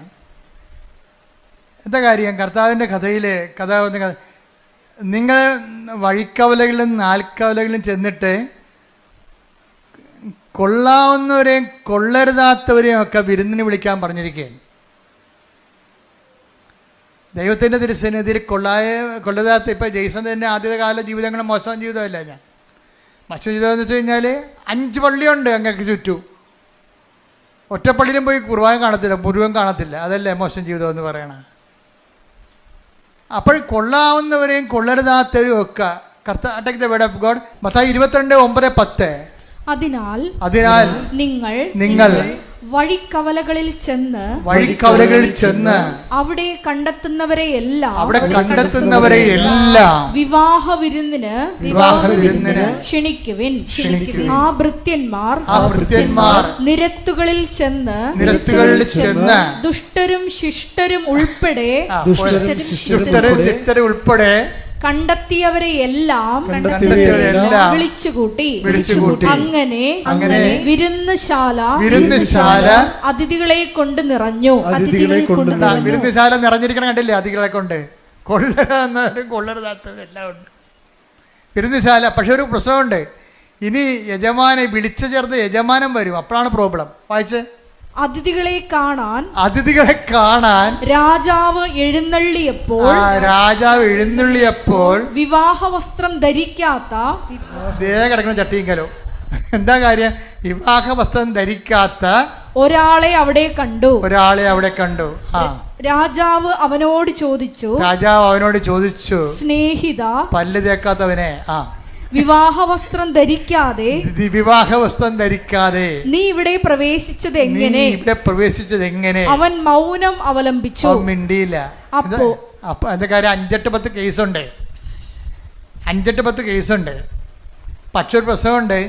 ഇതിൽ നിന്ന് തൽക്കാലം കേസിലും ജാമ്യത്തിനായിട്ട് ഉടമ്പടി ചെയ്തിരിക്കണത്. പക്ഷെ മനസ്സിരിപ്പ് എന്താണ്? ജാമ്യം കിട്ടിയാലും അവനിട്ട് പണി കൊടുക്കുമെന്ന്. അതല്ലേ? അതാണ് പ്രശ്നം. കൊള്ളരാവുന്നവരെയും കൊള്ളരുതാത്തവരെയും വിളിച്ചിരിക്കുകയാണ്. നിങ്ങളാരും തെറ്റിദ്ധരിക്കൊന്നും വേണ്ട. നിങ്ങൾ നിങ്ങളുടെ തെറ്റിൽ നിലനിൽക്കാൻ തീരുമാനിച്ചെങ്കിലേ അടുത്ത ഭാഗം വായിച്ചേ. അപ്പോൾ രാജാവ് പരിചാരകന്മാരോട് പറഞ്ഞു. ആരോട്? എന്താ സ്നേഹിത, വിവാഹ വസ്ത്രം എവിടെയെന്ന്? എന്താ കാര്യം? കൃപയാണ് വിവാഹ വസ്ത്രം. ആദ്യം കൃപ നഷ്ടപ്പെട്ട കക്ഷികളാണ് ഇല കൊണ്ട് തുണി ഉണ്ടാക്കി, അത്തി ഇല കൊണ്ട് തുണി ഉണ്ടാക്കി ജീവിച്ചിട്ട് അവസാനം ദൈവം ഗെറ്റ് ഔട്ട് അടിച്ചത്. അടുത്ത ഗെറ്റ് ഔട്ട് അടി തന്നെ കണ്ടില്ലേ? ആദ്യം അവനെ ആദ്യത്തിനും ഗെറ്റൗട്ട് എടുത്തില്ലേ? എന്താ കാര്യം? ദൈവത്തിൻ്റെ കൽപ്പനകൾ പാലിച്ചില്ല. അതുകൊണ്ട് പിന്നെ പുറത്തിറക്കിയപ്പോഴാണ് അവന്മാർക്ക് തുണിയില്ലെന്ന് മനസ്സിലായത്. അങ്ങനെ അത്തിയുള്ള തുണി ഉണ്ടാക്കിയതാണ്, അങ്ങനെ ആളെ പാക്ക് ചെയ്ത്. ഇപ്പം വീണ്ടും യജമാനൻ കയറി വരുമ്പോൾ എന്താ പറയുക, വിവാഹവസ്ത്രമില്ലാത്ത കൃപയില്ലാത്ത ആൾക്കാരെ കണ്ടെത്തിയെന്ന്. അപ്പോൾ സ്നേഹിത എന്താ വായിച്ചോളൂ. അപ്പോൾ രാജാവ് പരിചാരകന്മാരോട് പറഞ്ഞു, അവനെ കൈകാലുകൾ കെട്ടി, മാതാവേ കൈകാൽ കെട്ടി പുറത്തെ അന്ധകാരത്തിലേക്ക് വലിച്ചെറിയുക. അവിടെ വിലാപവും പല്ലുകടിയുമായിരിക്കും. എന്തെന്നാൽ വിളിക്കപ്പെട്ടവർ വളരെ, തെരഞ്ഞെടുക്കപ്പെട്ടവരോ ചുരുക്കം. ഇത് ഞാൻ പറഞ്ഞതാണോ? അല്ല, കർത്താവിന്റെ നിലപാടാണ്. ഉടമ്പടി എന്ന് പറയുന്നത് നമ്മളൊരു ഉടുപ്പ് കൊണ്ടുവന്ന് വാഷിംഗ് മെഷീനിലിട്ടിട്ട് സ്വിച്ച് ഓൺ ചെയ്തിട്ട് അവിടുന്ന് അലക്കി തേച്ച് വന്ന പോലെ നിങ്ങൾ റെഡിമെയ്ഡായിട്ട് പെട്ടെന്ന് ഇങ്ങനെ വരണമെന്നല്ല. ഞാൻ പറഞ്ഞതിൻ്റെ അർത്ഥം ഇതാണ്, അജ്ഞതയുടെ കാലഘട്ടത്തെ ദൈവം കണക്കിലെടുത്തില്ല. എന്നാൽ 17-30 വായിച്ചത് എന്താണ്? എന്നാൽ ഇപ്പോഴാകട്ടെ എല്ലായിടത്തുമുള്ള എല്ലാവരും അനുദപിക്കണമെന്ന് ദൈവം ആഗ്രഹിക്കുന്നു, ദൈവം ആജ്ഞാപിക്കുന്നു. അപ്പോൾ എന്ത് പ്രശ്നം വെച്ച് കഴിഞ്ഞാൽ, ഉടമ്പടി വെളിപ്പെടുത്തുന്ന കാലത്ത് ആദ്യം കിട്ടിയ വചനം ഇതാണ്. എന്താണ്? എനിക്ക് പാപത്തെ ലിസ്റ്റും വിജയകുമാറിനെ, എനിക്ക് അനുഗ്രഹത്തെ ലിസ്റ്റും വിജയകുമാറിന് പാപത്തെ ലിസ്റ്റും. ഞാനത് കൂട്ടിവെച്ചപ്പോൾ ദൈവം എന്നോട് പറഞ്ഞതാണ്, എന്താണ്? നിങ്ങൾ പശ്ചാത്തപിക്കുവിൻ, നാളെ നിങ്ങളുടെ ഇടയിൽ കർത്താവ് അത്ഭുതം പ്രവർത്തിക്കും. ഞാൻ തൈക്കാട്ടുശ്ശേരി ഇരുന്നുകൊണ്ട് 2017 ഇത് പുസ്തകം എഴുതിക്കൊണ്ടിരിക്കുന്ന സമയത്താണ് പറഞ്ഞത്, നാളെ എന്ന് പറഞ്ഞ പഴയ നിയമത്തിലാണ്, പുതിയ നിയമത്തിൽ ഇന്നാണെന്ന്. കാര്യം പശ്ചാത്താപത്തിന് സമയബന്ധിതമായിട്ട് ചുരുക്കം ഉണ്ടാകുമെന്ന്. സക്കേവൂസിന്റെ കർത്താവ് പറഞ്ഞത്, ഇന്നീ ഭവനത്തിന് രക്ഷ കൈവന്നിരിക്കണം. അപ്പോൾ ഒരു നിമിഷം നേരത്തെ നീ കർത്താവിൽ വിശുദ്ധീകരിച്ചാൽ ഉടമ്പടി അത്രയും പെട്ടെന്ന്. അതുകൊണ്ട് ആദ്യകാലം തന്നെ കൃപാസനത്തിൻ്റെ പത്രത്തിൻ്റെ മുഖപേജിൽ ഉടമ്പടി ഉടനടി പരിഹാരം എന്നാണ് കണ്ടത്. ഉടനടി പരിഹാരം. ഇപ്പോഴും അത് മാറ്റിയിട്ടൊന്നുമില്ല. കാര്യം നമ്മൾ ആ ഫ്രണ്ട് പേജിലൊക്കെ നോക്കിക്കഴിഞ്ഞാൽ മനസ്സിലാകും, ഉടനടി ഉണ്ടായ പരിഹാരങ്ങൾ തന്നെ എഴുതിയിരിക്കണം അവിടെ. ഉടമ്പടി എടുത്തപ്പോൾ ഇന്ന് ഈ ആഴ്ച നടന്നിട്ടുള്ള കാര്യങ്ങളാണ് അവിടെ എഴുതിയിരിക്കുന്നത്. അതാണ് അത് മാറ്റമില്ല. അതിനെ ഞാൻ പറഞ്ഞു വരുന്നതിൻ്റെ കാരണം, അനുതാപവും അനുഗ്രഹവും തമ്മിൽ ഭയങ്കരമായി ഇൻ്റർ കണക്റ്റഡ് ആണ്. ഇപ്പം ജെയ്സനെ സംബന്ധിച്ചിടത്തോളം അനുതാപവും കിട്ടിയപ്പോൾ എന്നാ പറ്റി, 12 കൊല്ലം മുമ്പ് നടന്ന സംഭവമാണ് ഇപ്പോൾ എഴുതിയിരിക്കുന്നത്. 2012 ഗ്രീസിൽ റെസ്റ്റോറൻറ്റിൽ അപേക്ഷ കൊടുത്തിരിക്കുന്നത്. 2012 വരെ ആരും കോൾ ഫോർ ചെയ്തില്ല. ജെയ്സൺ പറഞ്ഞ ഷങ്കൻ വിസയ്ക്ക് വേണ്ടിയാണ് ഞാൻ അപേക്ഷിച്ചത്. അതിൽ ഡോക്യുമെൻ്റ് മുഴുവനും തെറ്റായിരുന്നു. അപ്പോൾ അതിനെ പ്രാർത്ഥിക്കാൻ പോലും എനിക്ക് പറ്റത്തില്ലായിരുന്നു ഷങ്കൻ വിസയ്ക്ക്. പക്ഷേ ഞാനെങ്ങനെ പ്രാർത്ഥിക്കും? അത് കാരണം എനിക്ക് അനുതാപം ഉണ്ടായി. കർത്താവേ, ഞാൻ വിസ ചെയ്തിരിക്കുന്നത് തെറ്റായിരുന്നല്ലോ. എനിക്ക് അനുതാപം ഉണ്ടായി.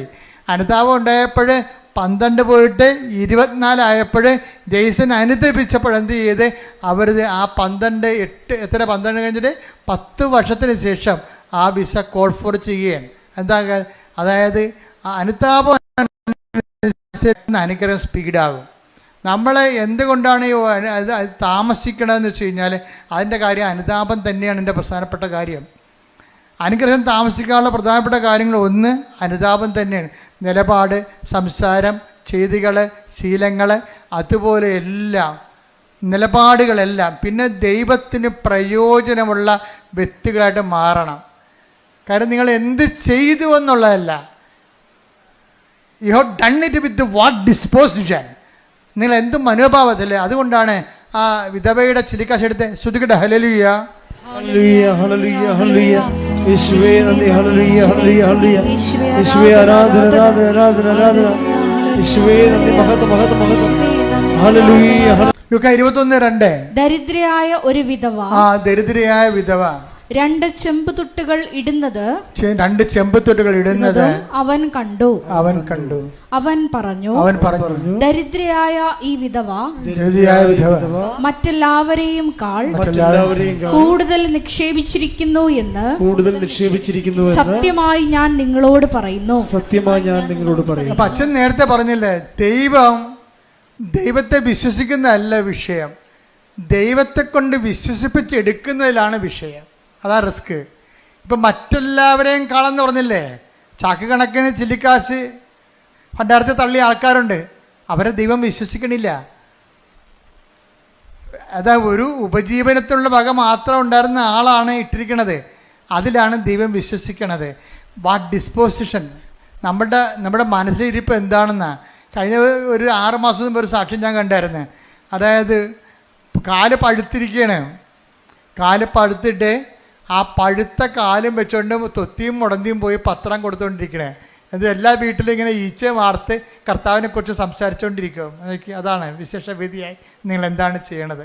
അവിടെ സാക്ഷ്യം കേൾക്കണം. എൻ്റെ ദൈവപൈതലേ, കർത്താവ് നിന്റെ ഡിസ്പോസിഷൻ കറക്റ്റാണെങ്കിലേ, നീ ആത്മാർത്ഥമാണ് ദൈവത്തെ സ്നേഹിക്കണം, ദൈവത്തിന് ഒരു നിമിഷം വിശ്വസിക്കാൻ കഴിഞ്ഞാൽ അപ്പക്കത്ത് ഉടമ്പടി. എന്താ കാര്യം വെച്ച് കഴിഞ്ഞാൽ നീ സത്യസന്ധയാണ്, ദൈവത്തെ മനസ്സിലാകും. ഉടമ്പടി വിശ്വാസത്തെക്കാളുപരി വിശ്വസ്തയുടെ പദ്ധതിയാണ്. കൈയടിക്കട്ടെ, ശ്രദ്ധിക്കട്ടെ.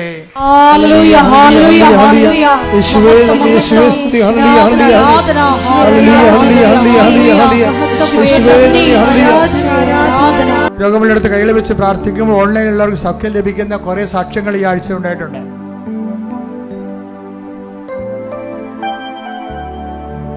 അച്ഛൻ പ്രാർത്ഥിച്ചുകൊണ്ടേയിരിക്കും. നമ്മൾ കർത്താവിൻ്റെ വചനം കേട്ട് വിശുദ്ധീകരിച്ചും ശക്തീകരിച്ചും ഇരിക്കുന്ന ദൈവാഭിഷേകത്തിൻ്റെ സമയമാണ്. അതുകൊണ്ട് നിങ്ങൾ രോഗമുള്ളിടത്തേക്ക് കൈകൾ മാറ്റിക്കൊണ്ടേയിരിക്കണം, മാറ്റി പ്രാർത്ഥിച്ചുകൊണ്ടേയിരിക്കണം.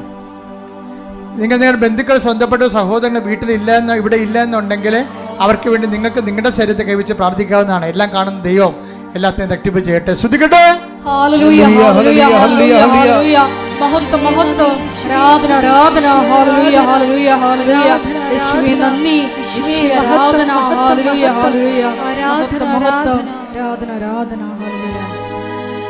എൻ്റെ പ്രിയപ്പെട്ടവരെ, രോഗസൗഖ്യ പ്രാർത്ഥനയ്ക്ക് വേണ്ടി നമ്മൾ ആരംഭിക്കുകയാണ്. എൻ്റെ മക്കൾ, ഇത് വളരെ ലളിതമാണ്. എന്താ കാര്യത്തിൽ അമ്മ മാതാവ് ഞാൻ പ്രാർത്ഥിക്കുമ്പോൾ എനിക്കുണ്ടാകുന്ന ഒരു ആത്മവിശ്വാസം എന്താണെന്ന് നിങ്ങൾക്കറിയാവോ? ഞാനൊരു അംബികസിലേക്ക് പൗലോസപ്പോസ്തലൻ പറയുന്ന പോലെ ഞാൻ ഇങ്ങനെ അന്തരീക്ഷത്തിൽ ഇടിക്കുകയല്ല, ഞാൻ മൂക്കിന് നോക്കി ഇടിക്കണം. എന്താ കാര്യം? കൃപാസനത്തിൻ്റെ പ്രാർത്ഥനകൾ എന്ന് പറയുന്നത് അമ്മയുടെ പ്രത്യക്ഷീകരണത്തിൻ്റെ അടിസ്ഥാനത്തിലുള്ള പ്രാർത്ഥനകളാണ്. അതിൻ്റെ ജീവിക്കുന്ന സാക്ഷിയാണ് ഞാൻ. ഇപ്പം അമ്മയുടെ പ്രത്യക്ഷീകരണം സ്ഥിരീകരിക്കേണ്ടത് അമ്മയുടെ കൂടെ ആവശ്യമാണ്. അതുകൊണ്ട് അമ്മയുടെ മധ്യസ്ഥതയിൽ നിങ്ങൾ എന്ത് ചെയ്താലും ദൈവം അത് ചെയ്തു തരും. കാര്യം അമ്മയുടെ പ്രത്യക്ഷീകരണം ദൈവികമായ പദ്ധതിയാണ്. ശ്രദ്ധിക്കട്ടെ.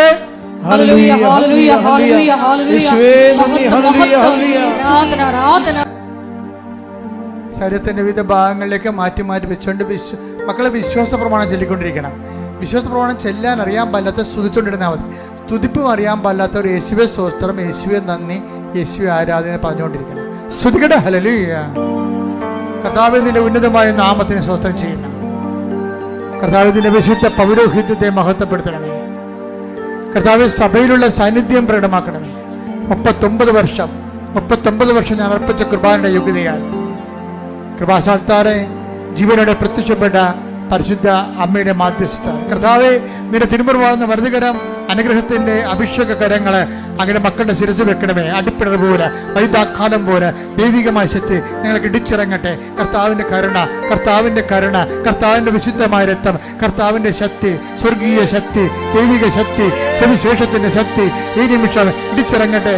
ആന്തരിക രോഗങ്ങള്, മാനസിക രോഗങ്ങള്, ആത്മഹത്യാ ബോധങ്ങള്, അതുപോലുള്ള എല്ലാവിധ രോഗങ്ങള് യേശുവിന്റെ നാമത്തില് മാറിപ്പോകട്ടെ. പരിശുദ്ധ പരമ ദിവ്യകാരുണ്യത്തിന് ആരാധനയും സ്തുതിയും പുകഴ്ചയും ഉണ്ടായിരിക്കട്ടെ. എന്റെ പ്രിയപ്പെട്ടവരെ,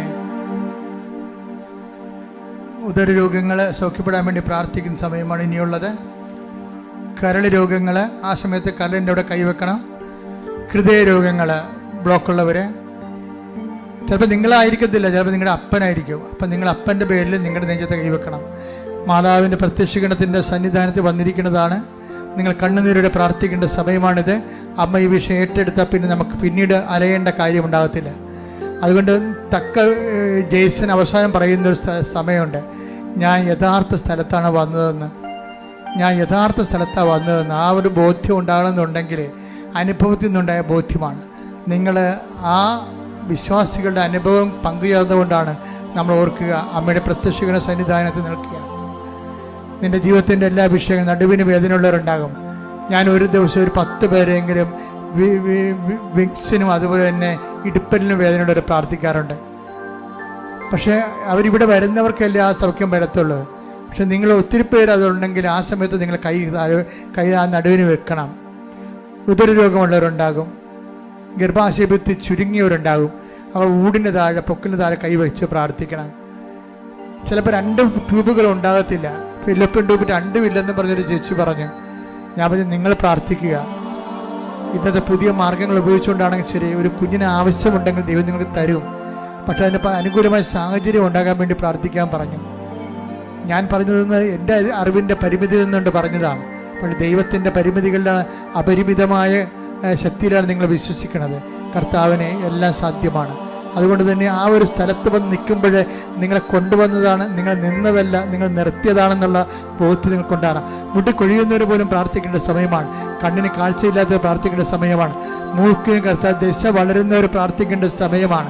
തൊണ്ടയ്ക്ക് തൈറോയ്ഡുള്ളവരും തൈസോയിഡുള്ളവരും പ്രാർത്ഥിക്കേണ്ട സമയമാണ്. ശരീരം വല്ലാണ്ടിരുന്ന് ചൂടാകുന്നവരുണ്ട്, ഉറക്കമില്ലാത്തവരുണ്ട്, പ്രഷർ കൂടുന്നവരുണ്ട്, ഷുഗർ കുറയാത്തവരുണ്ട്. അവരെല്ലാം പ്രാർത്ഥിക്കേണ്ട സമയമാണ്. അസ്ഥിവേദനക്കാർ പ്രാർത്ഥിക്കേണ്ട സമയമാണ്.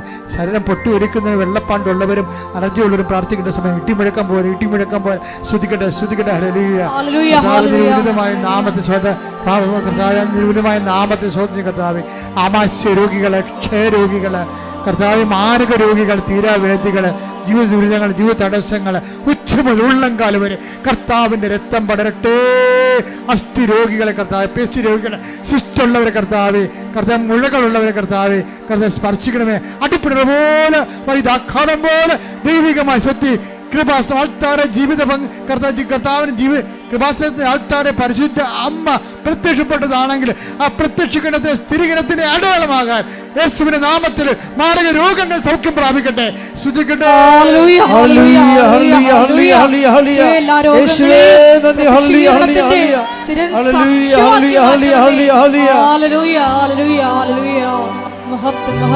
പരിശുദ്ധ പരമദിവ്യകാരുണ്യത്തിന് ആരാധനയും സ്തുതിയും പുകഴ്ചയും ഉണ്ടായിരിക്കട്ടെ. എന്റെ മക്കളെ, ജോലിയില്ലാത്തവര്, ജോലിക്ക് വേണ്ടി ശ്രമിക്കുന്നവര്, പരീക്ഷ പൊട്ടിപ്പോയവര്, പുതിയൊരു പരീക്ഷ എഴുതാൻ പോകുന്നവര്, വിസ പ്രോസസ്സിൽ ഇരിക്കുന്നവര്, ജപ്തി നടപടി നേരിടുന്നവര്, അതുപോലെ തന്നെ സ്ഥലങ്ങളില്ലാത്തവര്, വീട് ഇല്ലാത്തവര്, വീട് വെച്ചുകൊണ്ടിരിക്കുന്നവര്, വിസ നഷ്ടപ്പെട്ടവർ, വിസയിന് പുതുക്കി കിട്ടാത്തവര്, വിദേശ രാജ്യങ്ങളിലേക്ക് വിസ പുതുക്കി കിട്ടാതിരിക്കുന്നവര്, അതിൻ്റെ പേരിൽ കടങ്ങൾ വന്നിരിക്കുന്നവര്, വിവാഹത്തിൽ ഒത്തുചേരാത്തവര്, വിവാഹത്തിന് ഒരുങ്ങുന്നവര്, മക്കളില്ലാത്തവര്, വിവാഹം പിരിഞ്ഞിട്ട് കൂടാൻ ആഗ്രഹിക്കുന്നവര്, എല്ലാവരുടെ മേൽ കർത്താവിന്റെ വലിയ ശക്തി ഒഴുകട്ടെ. ശ്രുതികട്ടെ.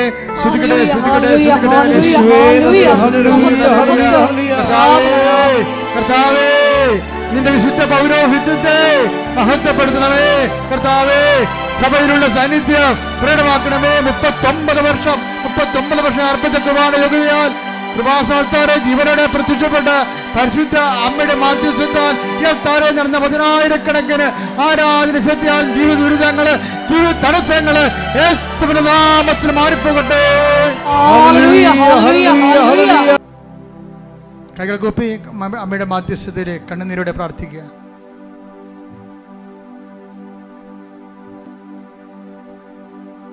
പരിശുദ്ധ പരമ ദിവ്യകാരുണ്യമേ,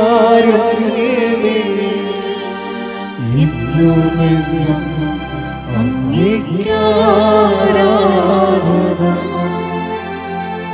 പരിശുദ്ധ പരമ ദിവ്യകാരുണ്യമേ, ഇന്നുമെന്നും അങ്ങേക്കാരാധന. പരിശുദ്ധ പരമ ദിവ്യകാരുണ്യമേ, ഇന്നുമെന്നും അങ്ങേക്കാരാധന.